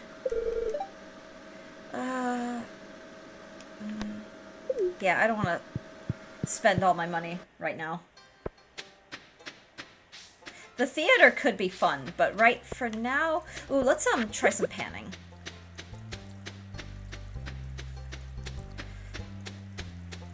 You know, guys, I've been catching up on the Shit Show Saturday VOD. I like to do that over the week, because I'm asleep during those streams. But I'm not gonna lie, I don't know how Aura does it. Like, keeps a straight face while all this degenerate nonsense is just unfolding in his ears. I don't know how he does it. I'm, like, honestly impressed. Like, how does he do it? Just complete deadpan. Every now and then he breaks, and that is just so funny. But, oh my god. Because I am sitting there, like, sobbing in laughter. Laughing so hard there are tears just streaming down my eyes. Part of it's also just because I like to play it and watch my husband react to it, because he's very, like, wow, people on the internet say so much, or he'll turn to me and he's like, please explain to me how this isn't like, straight up harassment. And he just, or sometimes he just sits there and is like, yep, they're doing this again, like that kind of thing. And I'm just laughing, just nonstop. Yeah, no, I put him through all kinds of bullshit. But he puts up with it. He's such a sweet guy. Like, he just kind of, when I have it on in the morning, he just resigns to his fate, like, oh, we're doing this again. He heard all the shittiest things. Plus, I'm sure he knows without looking who would send these kinds of Yeah. He's so, like, he's so deadpan. It's great. Some personalities are naturally stoic, halfway tuned out, or capable of practicing classes. Yeah, no, it's incredible. It is quite incredible. Well, he is a poker player. True. EOS shows rules. Yeah. Well, you know what he said to me that day? I think I forgot to tell you this. He's like, you know, most women don't share, like, other women's, like, asses and other, you know, like, sexy pictures of other women to their men. And he looked at me like, what is wrong with you? Why are you sharing this? Like, that kind of thing. And I'm just like, because I don't care. I mean, it's not that I don't care, but it's like, it's not something that I thought about. Like, I'm not insecure, like, I don't know, over a cartoon character. Man has the most elite yes, he does. He does. I asked my husband if I ever get, like, big enough to where I do have, like, 1,000 viewers, I was like, do you think that I'll ever be, like, that stoic? And he looks at me and he's like, yeah, no, probably not. I think I'll still be laughing at the same stupid, like... But it's hard to say. It's hard to say, because I think sometimes that stoicism can be kind of a... Survival mechanism sounds really dramatic. It can be kind of a way to shield yourself. You have so many, like, I don't know what to call it, like fans or people who are tuned in and watching you. It can be kind of a way to kind of guard your energy a little bit so that you can keep doing things without burning out too quickly. But it's just, everyone's different. Everyone is so different. Everything about people watching comes into play when playing poker. Yeah, no, it's true. Well, I will admit, so... Without giving too much information, in my in cultural spheres, like when I'm around other Arabs and other Egyptian people, my family is pretty dang well known. And I don't want to give too many specifics, but I come from like my uncles are famous, my grandfather was famous, and my great-grandfather was very famous. And so I will often enter into these spaces where I'm around like other Arabs and other Egyptians specifically, where they know all this stuff. They know all this stuff, and so I get very guarded really fast. Because since I've, you know, like I'm also a professional musician, and I'm a very humble, like compared to the rest of my family, I think my spheres are very humble. I'm not like a big famous, like I'm not a celebrity by any stretch. I'm just someone who makes music professionally. But anyway, like, I'm known, and so people have this expectation that I'm I don't know how to explain it, but I get very, very guarded in those spaces. Or they'll say, like, oh, we want you to, like, sing for us, or play for us, or do this thing, or, hey, you know, play, you know, this one, blah, blah, blah. And I'm trying to be very general, because I don't want to, like, dox my entire, like, family kind of thing. But it's one of those, like, I become very, like, they don't know who I am. They just know of my, like, family name, like, kind of thing. And that's the closest access point that I can get to. Like, I'm not famous. I am not famous. Most respectfully right. Oh, hang on. Let me scroll up. Let's see. Most respectfully right. Strategically ignoring other behaviors while actively observing is quite the skill. Yes, and I think it's important. You probably would not stay composed in this situation for 10 minutes. I used to have a guy friend. He just sometimes stare at the woman with booba and ass. When I caught him looking at them, I bluntly asked, "Who are you looking at? The bodacious one?" That's awesome, Dart. He's just like me for real. I mean, you know, we can't help who we're attracted to. Well, hello, Pharaoh. I used to troll people when I told people I was Egyptian, especially if they weren't. I'd be like, yeah, my uncle is the current Pharaoh of Egypt. And it's funny when it's like some like dumbass who actually believes me. And I'm just sitting, and I used to deadpan it. Like in high school, I was very, because, you know, you get sick and tired of hearing the same stuff. I mean, it was just, I used to mess around so much. Ironically, Marvin, I think if I went back to my, like, legacy, I know I have a lot of Greek, like ancient Greek, and then, like, farmer, like, poorer, like, working, what do you call it? Like, ancestry-wise, like, farmers, that kind of thing. I don't think I have any, like, actual pharaoh royalty or anything in my bloodline. I think it's just, like, working class, like, merchants. Or actually, I know that because my last name does pertain to the working class of my 1,000-year-old ancestors.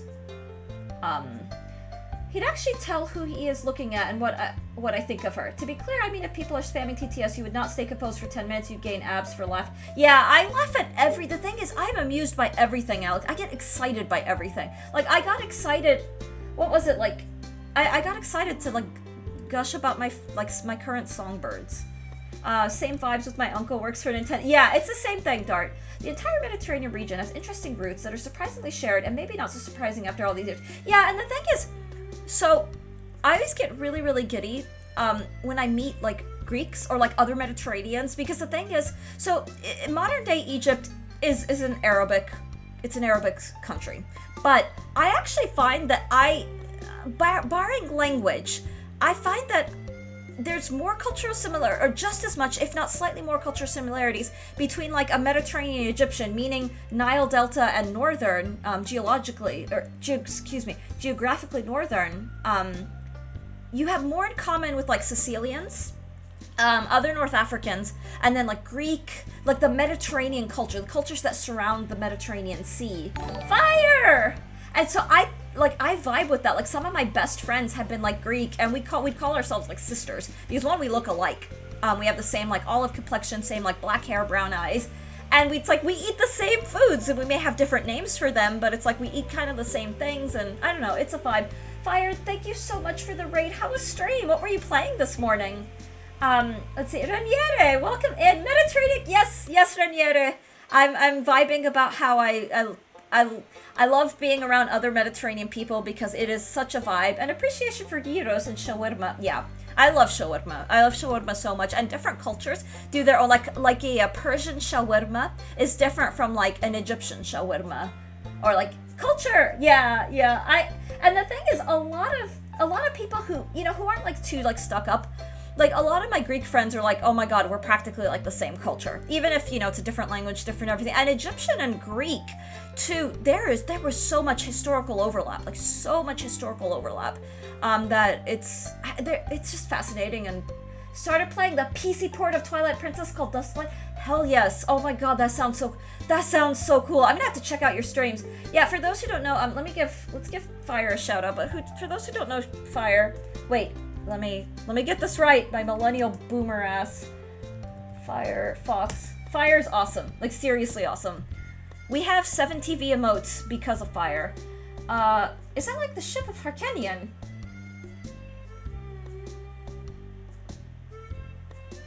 There's so many ships. What do you call it? Like, my brain jumped to the ship of Theseus. Yes! Mostly because we're talking about, like, Mediterranean, like... And Renietta, Renietta, correct me if I'm wrong. I know that you live in Germany, so you're a German speaker, but I believe you're culturally Italian. You don't have to share. I know that's a personal question, so you do not have to share. But this is just me vibing. But I know we've got Mediterraneans in chat, so...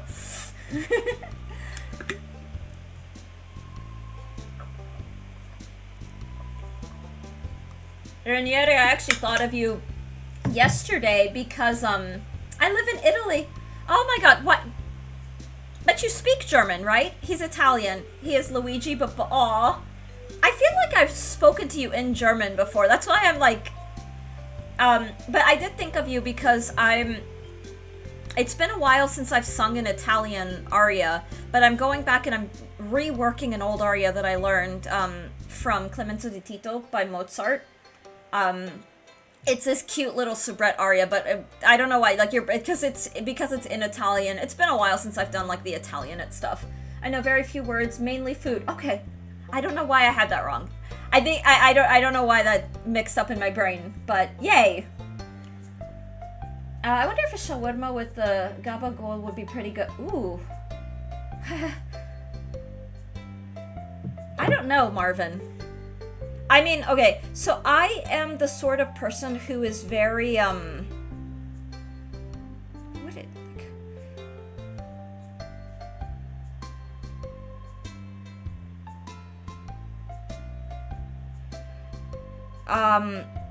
I like experimenting.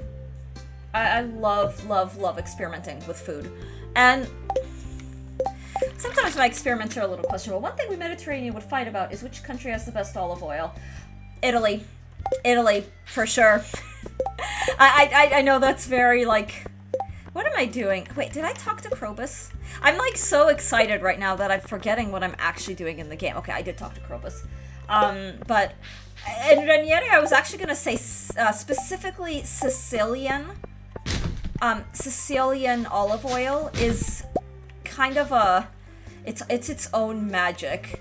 But... Oh my god. I need to share food with you and ask if you had it.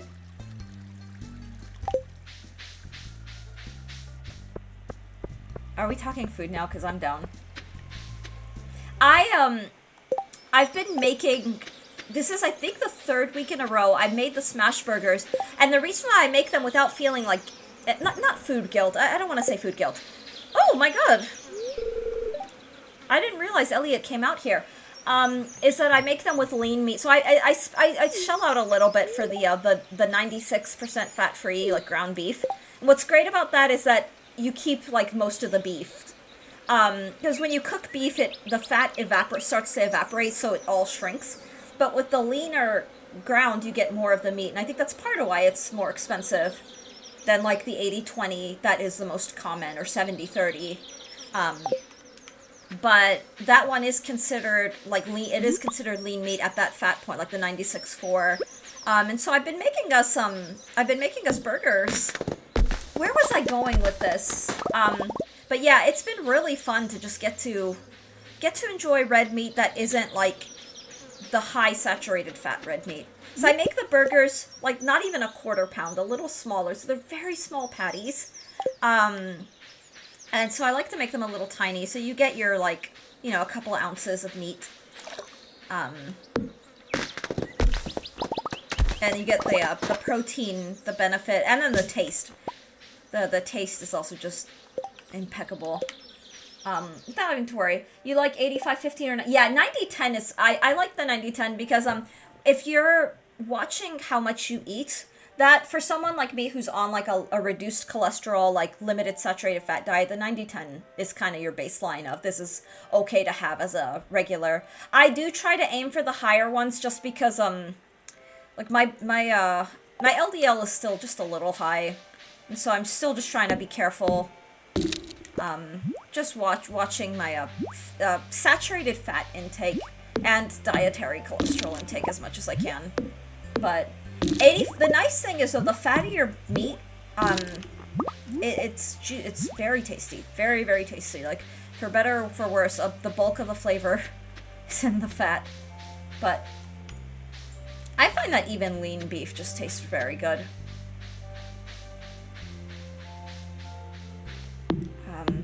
I've been having, my favorite way to have the burger is with like half of an avocado as essentially like a full layer. I like the bulk of most flavor. Yeah, yeah.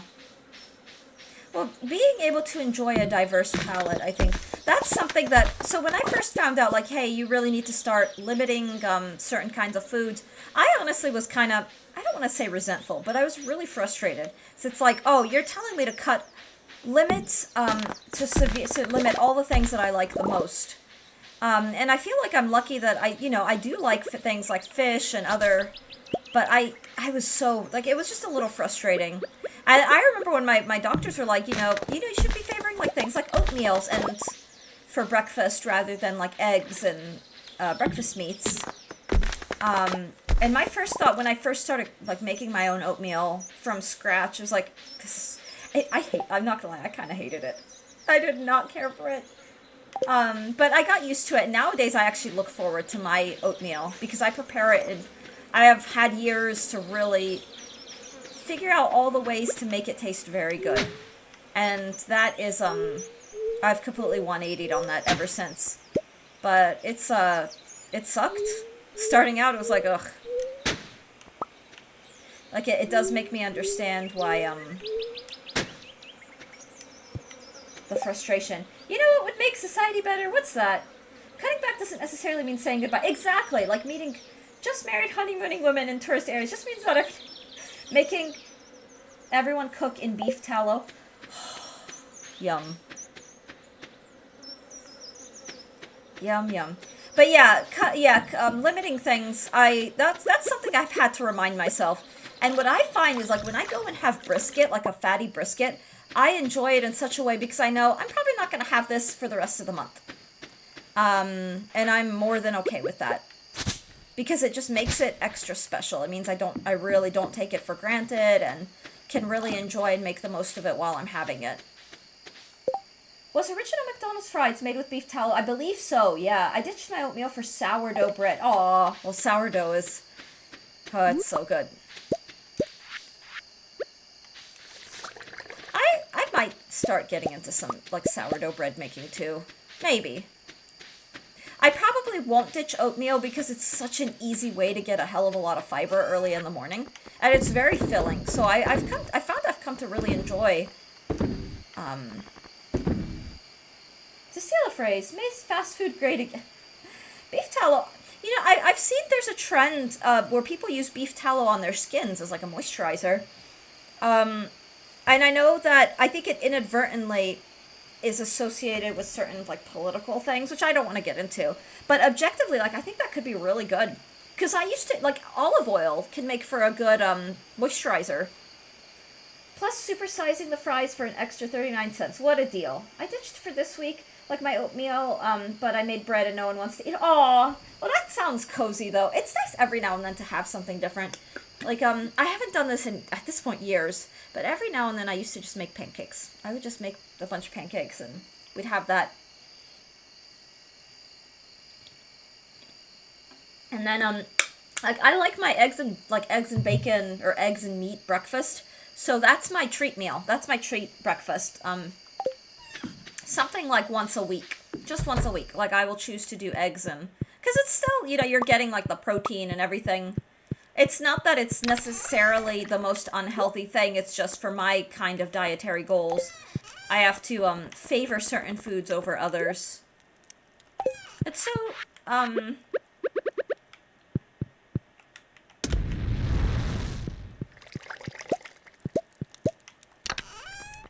let's see. I know people still use eggs for their hair. Great. Oh, I didn't even know that was a thing. Yeah, no idea. If I'm in the mood for pancakes, I like to go the extra mile to make waffles. Oh, waffles are good. To be honest, I eat like shit, but I also only eat once or twice a day because work. Alex, that's fair. That's fair. I don't know. From what you share, it sounds like the quality of your meals just looks really good. And you are clearly like a very good cook. But to double stack waffles like pancakes and adds chances feeling extra bloated. Oh, I have beef for every meal. I mean, here's the thing. Like, if you don't have like a cholesterol issue, like you can. It's specifically like for people if you have like if your blood work or you have like certain hereditary things. And then there's also the age range. Like the older you get, it's just wanting to like moderate. It stinks though. Aw. Oh, I bet, yeah. Dart, what's funny is I used to use emla, just like a natural emla oil. I would get it imported from India, and I loved it. But you do have to wash it out. That stuff is so dang smelly. It's, like, hilariously smelly. And, God, my poor family used to be like, oh my god. And I'd use it as a hair mask. Like, I'd leave it in my hair for an hour, and even though I'd put a cap on to sort of mitigate the scent, like, it smells like nobody's business. Then you wash it out, but your hair is, like, so thick and healthy and all that. And I also used castor oil, like pure castor oil. My mom did that to me as a kid. Aw. But I bet it gave you super great hair. Or I hope it did. The beef I use for mac steaks is very lean. Yeah, well, the thing is, like, something that I do try to tell people is, it's not about cutting red meat. It's about cutting fatty red meat that's high in saturated fat. But the thing is, like a lean steak that is very low in fat is just as good for you as your like lean poultry or a lean fish. And so it's about really being discerning, like knowing what your like looking at your nutritional labels and looking at the big picture, and then having a good cut of beef that's a great, like a good source of lean protein, and then pairing it with something like asparagus or any like cruciferous vegetables or dark leafy greens or things like that, pairing it with high fiber foods. You're making the most of, like, you're getting the protein, the fiber that will fill you up and make you feel full, energize you. The fiber is good for your digestive system. It's good for your liver. You're getting, and then you've got the protein supplemented, that's supplementing the meal. Like, you're getting a really good, what do you call it? Like, your macronutrients. Yeah, it did. They just grow like weeds now. Aw. Most of the leaner beef I can find is usually tougher. Yeah. I found that, like, really lean beef tastes amazing in a crock pot. Like, if you just force the crock pot to wear down the harshness of it, for lack of a better way to put it, it's pretty, oh my god, that is just delicious. My dad used to get shoulder, which is like the toughest, it's the leanest, some of the leanest, but also the toughest, like chewiest, but he'd boil it for hours, and so by the time it was ready, it was so, like, soft. It's so good. It's so good. And he would have it with like cardamom and a whole onion thrown in that would kind of like slowly dissolve. Little bit of garlic, a little bit of salt. Like, it was so good. You don't have time for a crock pot. Honestly, that's valid. And it sucks too because like sometimes lifestyles, like the busy like working lifestyle, it's stressful and you don't have time to I don't say like focus on quality, but like it's very hard to get a nice good whole meal. When I was a full-time like graduate student, there it is. When I was a full-time graduate student, I'm not gonna lie, like I hated that I could not really take the time to make fully the healthiest things I possibly could, and I did my best. But then there were some days where it's like, oh my god, it's 10 and the only thing that's open right now is like the Wendy's that's walking, like, and so I just, grab like the 4 for $4, eat half of it, and then save the rest for lunch the next day, like that kind of thing. Because I've just, I've been out all day and I haven't eaten in 16 hours, like that kind of thing. And so I'm very grateful for the kind of, I have a very domestic life where I can mindfully curate my meals and focus on nutritional goals and all that. On weekends, maybe sure, my grandma gifted my mom her Princess House stock pot that she made tamales and, oh, yay. I just did that with crock pot, threw a bunch of spices with the meat. That sounds awesome. I want to make pho broth, but pho broth takes like 16 hours to... That's so true. Oh my god, that's so true. Oh, Alex, I asked my husband if he wanted to get pho this week. Ooh, let me check. Okay. So I still have to keep talking to Shane. Okay, that's fine though. Hell yeah, what'd he say? He said he's down, which I'm really happy for. He liked it a lot. He really liked it. I didn't know what to expect, admittedly. Pho is a labor of love. It is. I used to be spoiled because I had, like, Vietnamese friends who would just make it from scratch and we'd all eat. Wow, I'm jealous. Oh. Yeah. Oh, I know that now that you've moved, you don't have any pho places close by. Like a homemade lasagna. Yeah. I have lasagna, like the pasta, like cuts, in my pantry, and I just haven't had the time, like, because I want to make something completely from scratch. But I think I do want to compare a couple of different recipes, and then get the ingredients for it. I don't have any pho places near me to begin with. Yeah, that sucks. That's how I feel about, like, I don't have... Poke is one of my favorite foods, and I don't have any poke places. There are places in the area that sell really shitty, like, South Carolina sushi, and I'll eat it because I love sushi. My husband won't touch it, because he has standards. But I miss, like, having, like, good, really good, like, sushi rolls. Technically, the last place I did have one somewhat close by, but it wasn't good, so I don't count it. Yeah. Yeah, that's the thing. Like, if it's not good, it doesn't count. What do we have here? Fall's almost here. The most lucrative season for farmers, so make sure you're saving some money to buy new seeds. I'd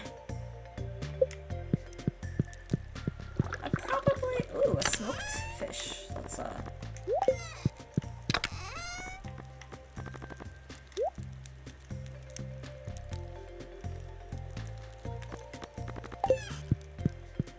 Oh, did I don't think I closed the, things. Dang it, dang it, dang it. Of course I didn't. Okay. Time to go on the wild goose chase to find all my animals. Oh well. This is fine.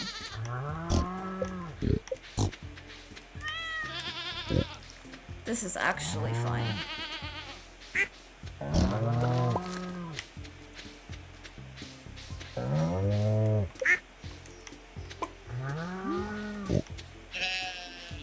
Oh my god. I can't believe... Oh, I can believe. But, like, the misery of having to find all these little guys. It's so time-consuming.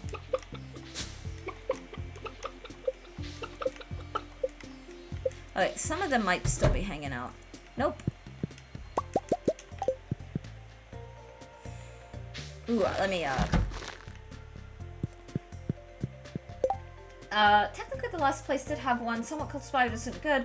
The only good pho I know for sure is in Chinatown here. You know, if you ever go to Vegas, I gotta hit you guys with some good food places. I will let you know. I will let you know, for sure. If we, I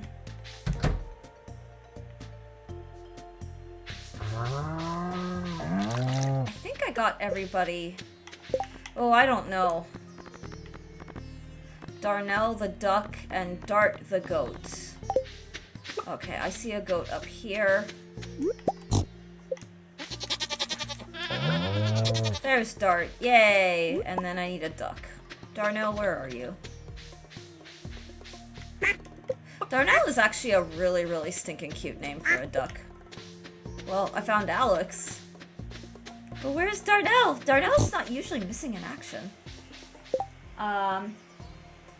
No shortage of variety in Vegas for sure. Nope, we got something of everything. Thanks, California. Aw. There's the ducky. Alright, now we should have gotten everybody.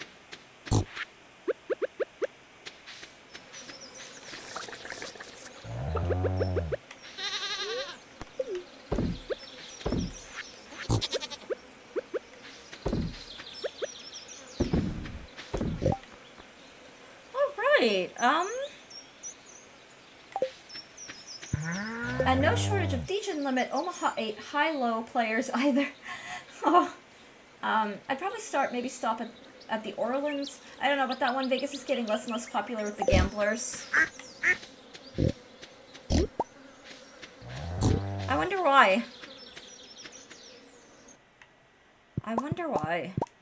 So I know, like, historically, if you're into that scene, like the gambling and stuff, Vegas is kind of the place to be. 'Cause online oh, I see. Yeah.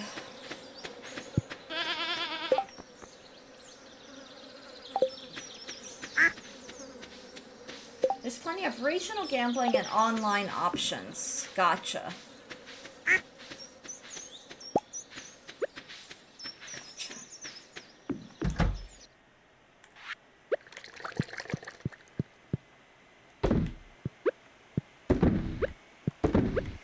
How much to make one of those little oil makers?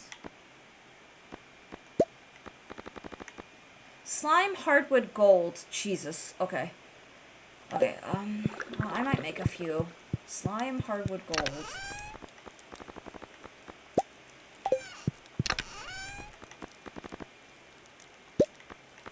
Yeah, I got a lot of all the things, so let's just make,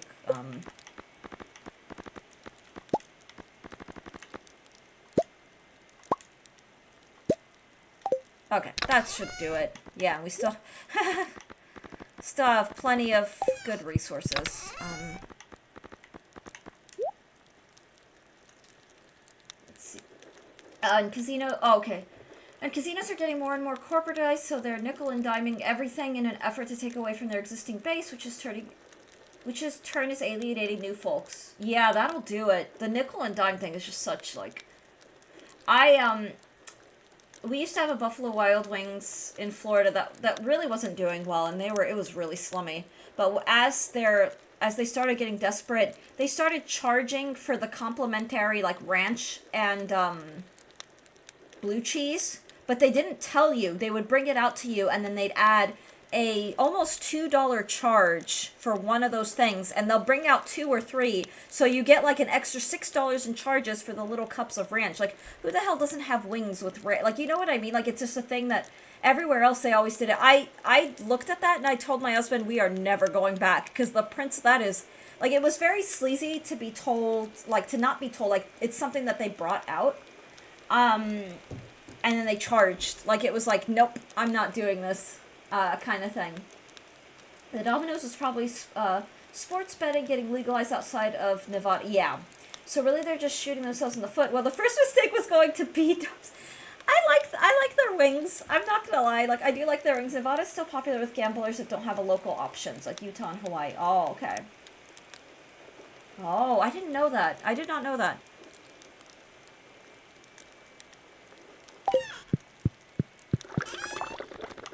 Okay, wow.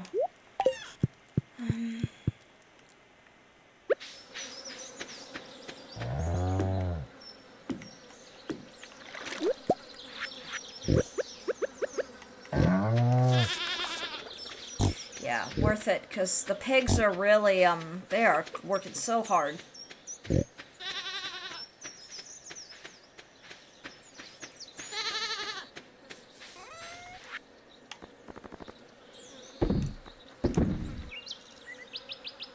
Like, I like how outsiders say Nevada with the extended ah. How do you say it? Like, Nevada? Is it Nevada or Nevada? Wait, are you from Nevada originally, Alex? The Spanish pronunciation?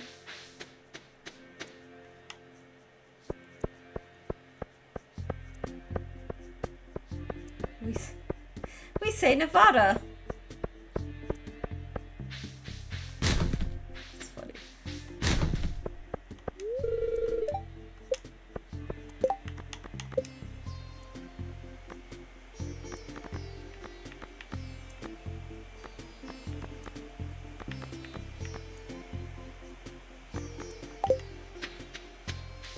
Oh, I'm dumb. Of course we say Nevado. What year is this? This is year 3, I think? Yeah, I think it should be year 3. Oh, I'm gonna give her a flower. Cute. But yes, we typically say the second way. You said Nevada. Okay. That's cool. That is cool. Alright, let me go say hi to Krobus. Let's get our friendship points with Krobus, and then we'll go find Shane and poke him. Get our friendship points there. Get that quota in. Please don't tell anyone about me. Aw, I grew up with... He's so cute. He's so cute. Okay.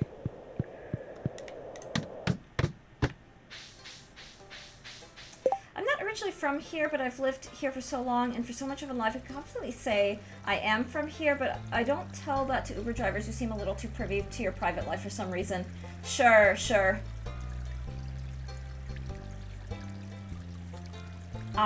No, that makes sense. That makes sense, Alex. For some reason, I thought you were living in California. But it sounds like you're, yeah. I mean, I don't want, yeah, I will not pry. Year 3 and all Iridium tools. Did you get 4 candles? Yeah, I did. Kit Kat, I've been I've been playing Stardew for a super long time. I have a bunch of, like, files. This is a particular file. I did a JoJo run. I finished the JoJo requirements really fast because I was focused on, like, money making. And so now I'm just kind of just being chaotic and just doing all the random things. But yeah, I did. We've been vibing. After you fail to impress a lady with either your skill set, look what financials are being. She's likely to say never done. Oh, I've never been that far west, I will say. The furthest west that I've been now is Colorado. And I want to go back so badly because I wanted to hike. And I went to Colorado for work. So I did not have time to hike. And my poor husband got so sick that we were very limited in what we were able to do at the time. I need to talk to Shane. So... What was I saying? I didn't really do a whole lot. I did not really do a whole lot while I was there. It was just the professional stuff. So, I'd love to go back. I'd really love to go back and,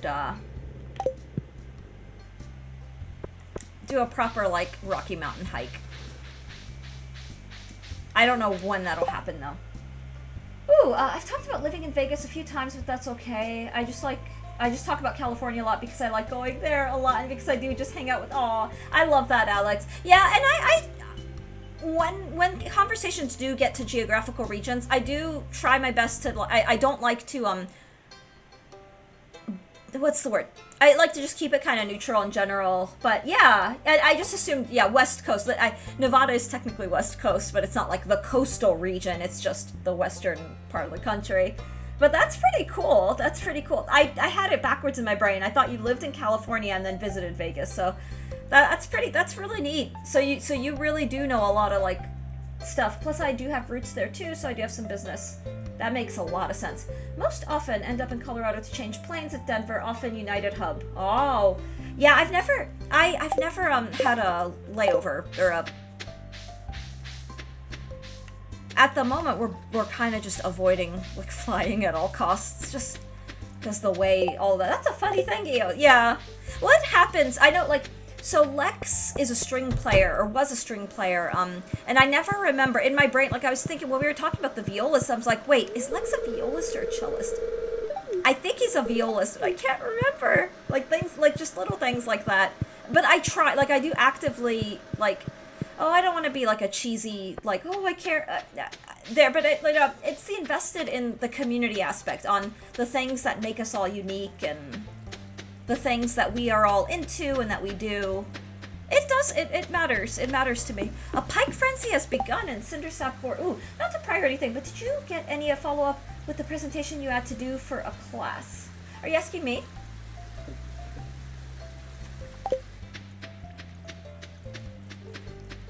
I'm assuming it's me, because I remember I did have a research thing. Yeah, I did. That is all thankfully going fairly well, but the logistics right now, specifically with travel, are getting a little, with it involving flight, I'm just very like, ugh. But the ironic thing is, speaking of flying, and this is where it's gonna get a little, well, not tricky, but, I've had enough people ask me if I was going to TwitchCon, and that's something I want to do, and I'm talking to my husband about potentially actually going to TwitchCon this year. It would mean that I'd have to fly, but it's something that I am thinking about. Ooh, a popular vacation spot for Los Angeles is Vegas, and a popular spot for Vegas people is Los Angeles. Yeah, I want to go to LA so bad. There's enough in LA that I really want to visit. Nick's driving I-15, a rat race. Oh no. Oh no.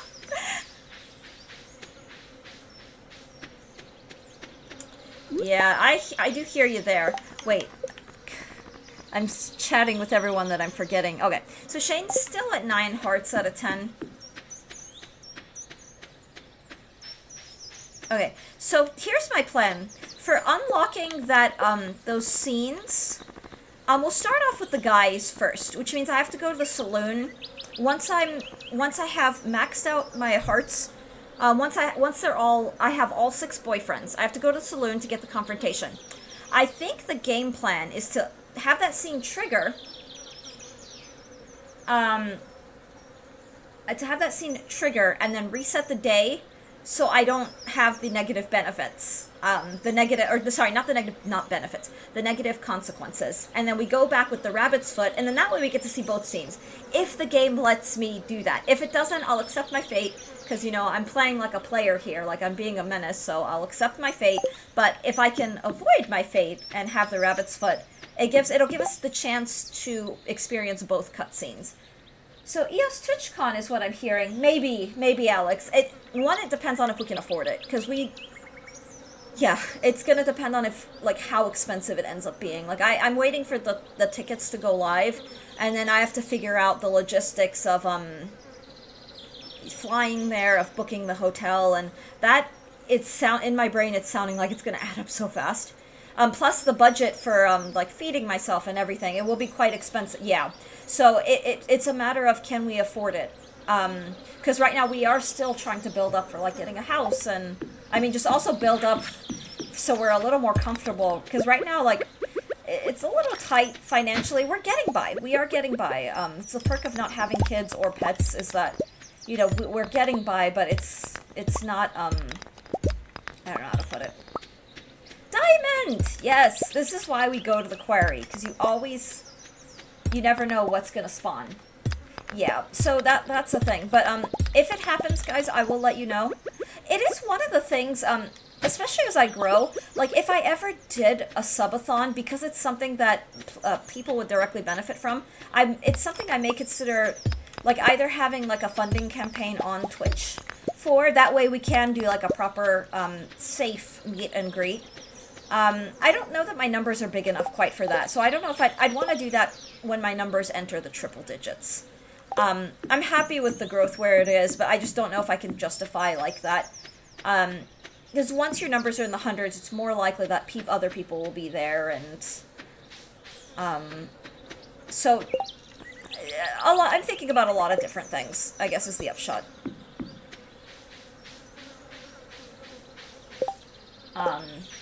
Might have to convince Nove to drive us down to San Diego again. Aww. I think for Lex it was violin and cello. If the violin and the cello have a baby, they can make a viola.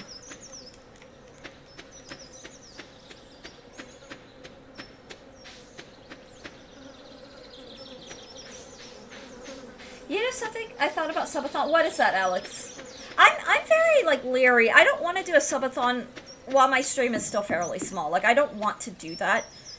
For me, that's more of a bigger thing, and only for me personally, and, you know, everyone is different, but I would only do them if, for things that are directly going to benefit the viewers. So, hypothetically, I would do a subathon to raise money for, a nice digital piano that I can do music streams from in my studio space, my office space.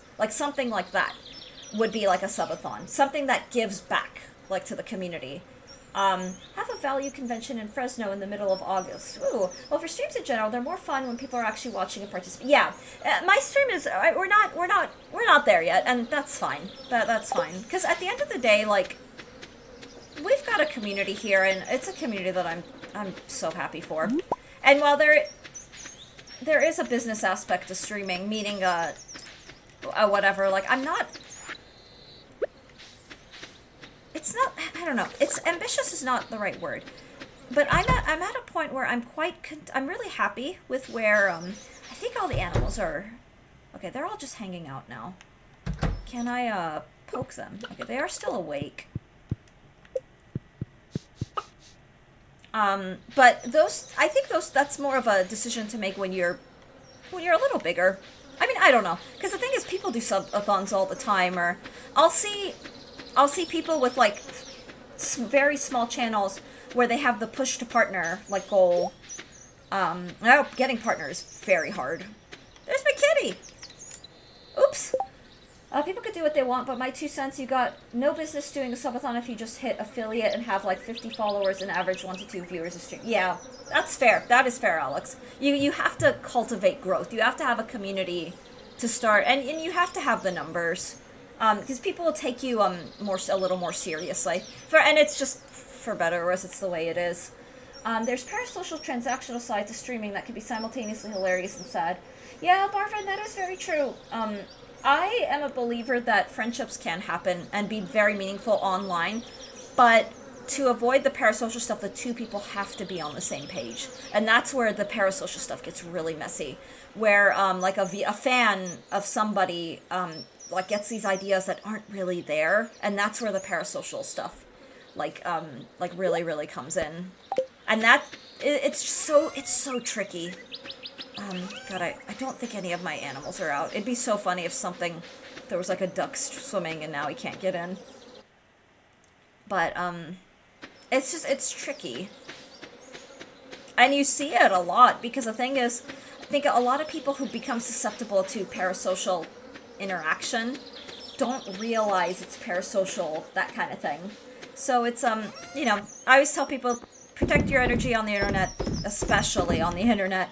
And just be safe and just have fun, because things happen really organically. Like honestly, some of the nicest, sweetest people I've met and who I do consider friends are all people that I only know online.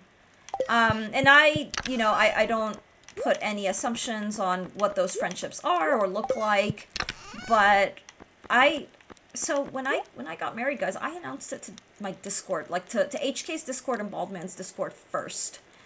And HK's Discord was the first, and I remember she was very honored by that. Before I shared the photos with even like some certain family members, and even before any of my, I say IRL friends, the people in my life who I still consider to be friends, even though I don't really like talk to them or that kind of thing. And it's amazing that like I got more like wholesome responses, like, oh my god, congratulations, from the internet communities than from like one of my husband's friends did not even acknowledge, like, because he, you announce that you've gotten married, like this person just ghosted him completely, did not even talk, like didn't respond, didn't do anything. And I remember he was very like, what the hell, like that was, friendly on all other fronts, but the minute the marriage thing came up, it was like disappeared. Yeah, I remember you shared your wedding pic. Yeah. And that was sweet. And honestly, like, yeah, it was just... So sometimes the internet can be a space where, I don't know, people can be both... Chicken statue! Can I put that down? This thing is worth a decent amount, if I remember. Ooh. Guys, I'll be right back. I will be right back. I remember you shared your wedding pics. Yeah, the dress was... Thank you! It's my favorite... Yeah, it's... emerald green, so it was a teal, like blue green. Favorite color. It looked absolutely magical. Give me one moment, guys. I just need to check on a thing.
So, if you want some fun hype that I can't believe happened while I was live, thank you all so much for waiting, first and foremost. So this is going to be an extremely dorky thing, but, God, this is so dorky. A week ago, I ordered a piece of orpiment, which is one of the minerals that you can get out of the geodes in this game. When you crack the geodes, orpiment is one of many minerals, and I managed to snag a piece. It's very hard to find. Like, if you're in the rock hounding communities, like, a good specimen of orpiment is actually very difficult to find. And then in a lot of rock communities, it's not unless you're super, super enthusiast, it's not something that people go for, so I think there's just not a high market for it, but when I saw it, I was like, hey, look, Stardew! So, do you guys want to see a piece of orpiment? And it's actually beautiful. This one, I'm gonna have to look this up because there are multiple minerals present, including, it looks like there's some mica, like really, really nice, shimmers of mica. It looks like there's also a little bit of lithium, a little bit of iron. I'm gonna have to just look up a little bit, because I don't know as much about orpiment as I do about some other stuff, because again, it's not super, popular. But here, this is a piece of orpiment, and this is a very fun, actually kind of gemmy piece. Where is Rod? Yeah, Rod, he is a geologist. And actually, I'm sure he would be able to say even more, because I can just kind of eyeball and say, like, yeah, there's definitely mica in here, there's definitely, lithium, there's definitely a little bit of iron. Nice, I know, right? It's beautiful. I don't think my camera's doing justice, but you see a little bit of that shimmer, right? That is what I'm saying is the mica.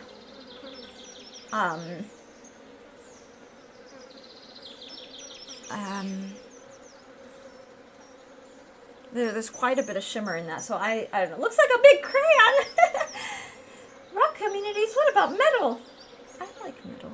I like rock too.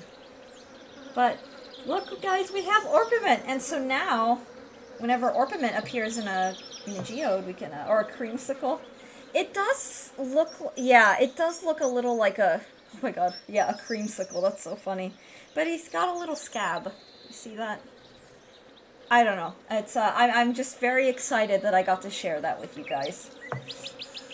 It's not dirt. It's very dorky. Oh my god. And it's like orpiment. It's not even one of the other. It's not like, hey, look, a specimen of diamond. It's just, hey, there's orpiment. It's like, what the hell is orpiment? Streamer, what's your problem? Like that kind of thing.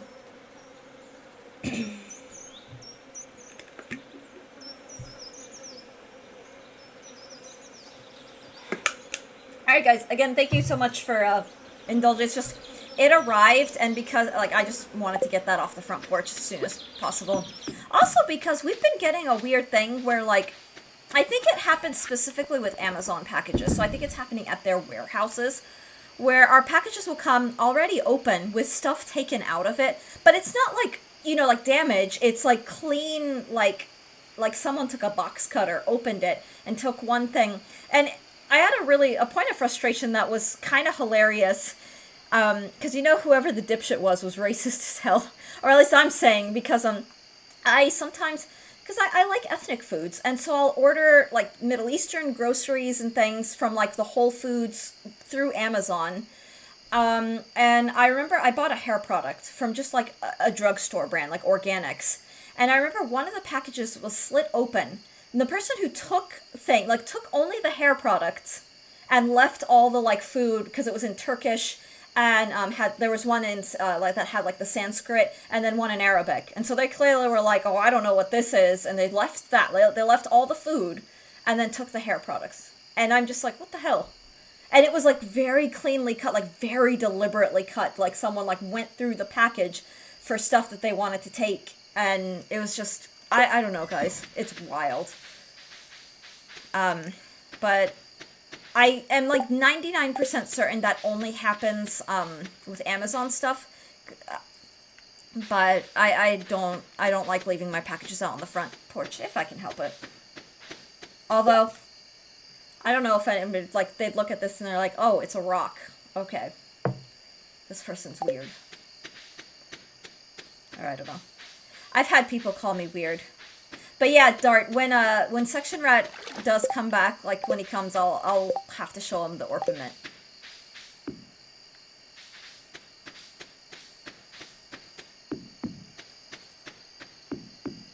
I love geology, people.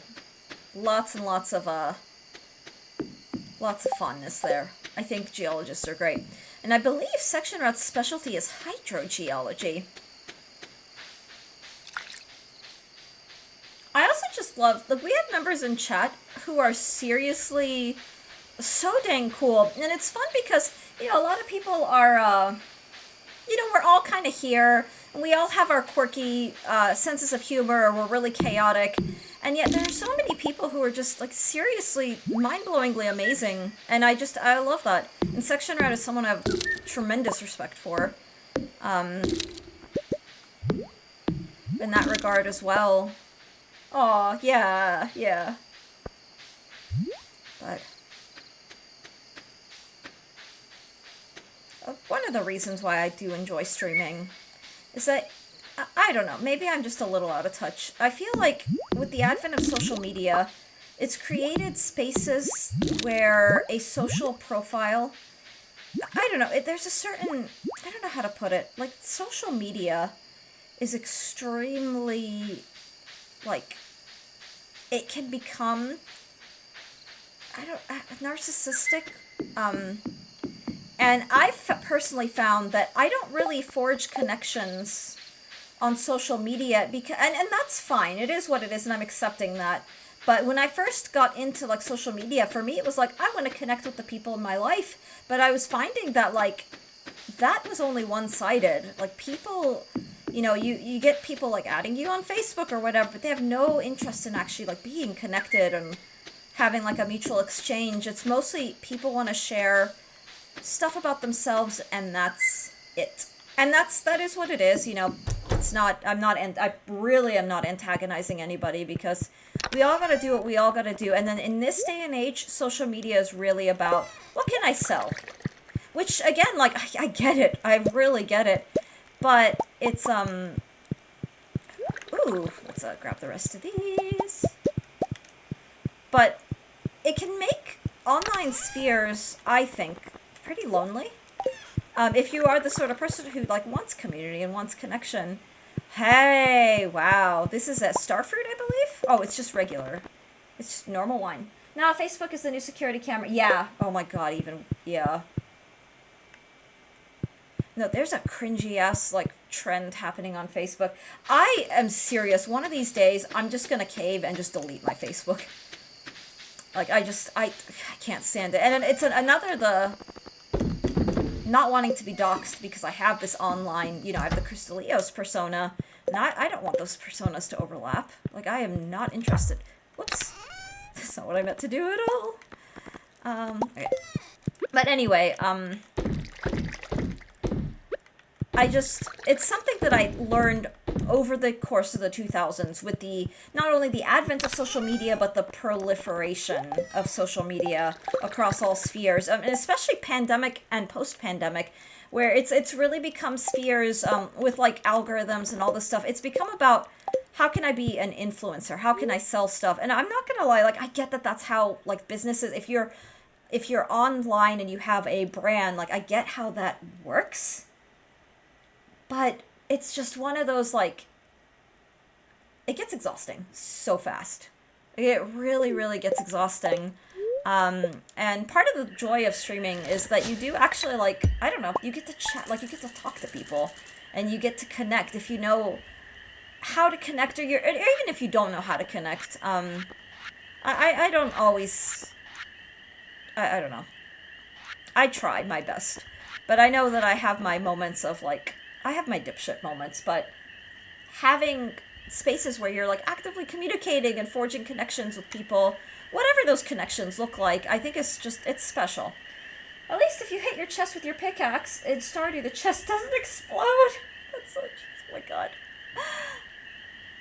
Streaming one of the last bastions of online spaces that hasn't been filled with AI slop bait. Yeah. Oh my god, yeah. No, Facebook, there's a trend now. It's like, the sketch, and it's frustrating for me because like I read manga and I enjoy manga, and it's like sketch the person and everything about the person on this like cutesy like thing where it's like you have the chibi art and you have like the full. And it like overly beautifies everybody, and you know it's AI. It is AI slop, and I'm just like, why is everybody doing like why? Streaming, yeah. Let's see. Plus, nothing quite like live interaction. I agree, Marvin. I agree. Like I come to find that like shorts and reels are so frustratingly popular, and it's very obnoxious. It's very like, okay, this is the time, these are the times, but you're not connecting. Like people who are obsessed with these influencers, they're not connecting. They don't have any connection to these people. Like there's no, I don't know. And maybe I'm just old school, and I get, you know, they're just, everyone's just trying to make money and there's nothing wrong. I'm not antagonizing influencers at all. Far from it. Like I get, what is the infatuation with cheese pulls? But it's just, the internet is not, Elder Millennial will get off her soapbox. I don't know, guys. I don't know. Alright, I do have to call it here, as I have a lot that I have to get done with, sadly. But, let's see where we are as far as, okay, Shane still, God, this is gonna take a while. No, I know, Alex, I know. Okay, but we're halfway there with Krobus as well, and Shane should be maxed out soon. I think our goal, let me actually write this down, is the heart event. Let's get so what's today, the 27th? So, 26, max out all guys, and then I'm gonna write trigger the all guy confrontation scene. I'm gonna say first without the rabbit's foot, then reset, then with rabbit's foot. I don't actually know if the game will do that, let us do that, but you know, see you for the 007 First Light stream tomorrow. Is there a new 007 game? Because that's pretty badass. But guys, thank you all so much for watching. We'll leave it at that for today. I don't think that we'll be able to trigger it in the next day, like unless I really speedrun the maxing out of the hearts. Lex, cellist or violist? Because that came up earlier. I think you said you were a violist, but I keep mixing it up, and I feel bad that I don't, like... So I know we talk about string instruments. Viola, hell yes. Okay, awesome. See you ESO. See you on ESO. You know, maybe someday. I don't have the game yet, but I love the cello. Good taste. You have great taste. Comes out today. Ooh, I'll have to tell my husband that. See, I think he'd be really into that. It's the best one. The cello, I can... Oh, I'm ending stream, but I can go on about how the cello is, I think, the most versatile of the string instruments. So you have the baritone, the bass range, the low, but it's a melodic instrument. There are so many beautiful, like, the number of cello concertos should be very telling. Just chatting stream. Do we want to do a just chatting stream? I need to get food and I need to take care of stuff, but, I mean, I am down to do just chatting streams. I'm a little scared of that category. Did you watch the Star Wars video? What Star? Oh, in my Discord? No, not yet, but I will have to check that out. I've been kind of in the mood to, like, go back, because I never watched the prequels, but I've been kind of in the mood to go back and watch all those movies again. And starting with, like, maybe starting with the prequels, then the main beloved trilogy. I'll post a Linkin Park song that uses cello. Which one? The remix of Ooh, yes, please. Yeah, yes, please. God, I bet that sounds fantastic. But yeah, the cello, like cello concertos, cello sonatas, they're very lyrical, they're very melodic. And the cello has that beautiful tenor range that is just so lush. But yeah, I do have to get going for now. I mean, I think we could do a just chatting stream, because, you know, streamer doesn't shut up. Like, I'm a big chatterbox. But for now, I'm going to get going, go take care of my IRL stuff.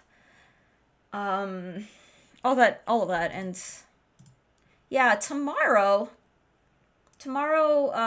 I'm gonna try to see if I can get the guy scenes, and then we'll do the girl scene, and then maybe after that, I still want to romance and max out Krobus. We can either do that, or we can start going back to Ginger Island, because I do want to at least unlock perfection. I probably won't try to get perfection on this file, because I think I haven't hit perfection yet on any file. So I think when I do that, I want to start all the way back from the beginning. And that's going to be a matter of, do I want to move on to another game? And I'm happy to take suggestions in that regard. So it's one of those, do I want to move on to another game? What's the word? Like play something else and then come back to Stardew, or just kind of keep on the Stardew binge, because Stardew is pretty dang cozy. And it's been nice for a week like this week where my energy levels have just been, they've been kind of all over the place, and a little on the low side, where it's not a game that takes up a lot of mental capacity, if that makes sense. So just some ideas for moving forward, but I do want to try some Binding of Isaac. That's the thing. Like, I may do that next. I'm formulating and trying to find a time to do a bonus stream. I'm hoping this Friday, where if I can get my setup work, there's a specific version of King's Quest I'd love to play. So those games I used to stream like back in like 2015 when I first started streaming, and it was just kind of whatever. But I think I want to try like a King's Quest game. And then, eventually I want to dock my Switch so I can do Pokemon on the channel, like the ZA Legends. Would be so fun to go back to. So I don't know. There's a lot to do, but for now, I'm gonna go ahead and head out. I'm gonna get some lunch, rest my voice, and then I will see you all next time. Again, thank you for hanging out. Yeah, take care, everyone.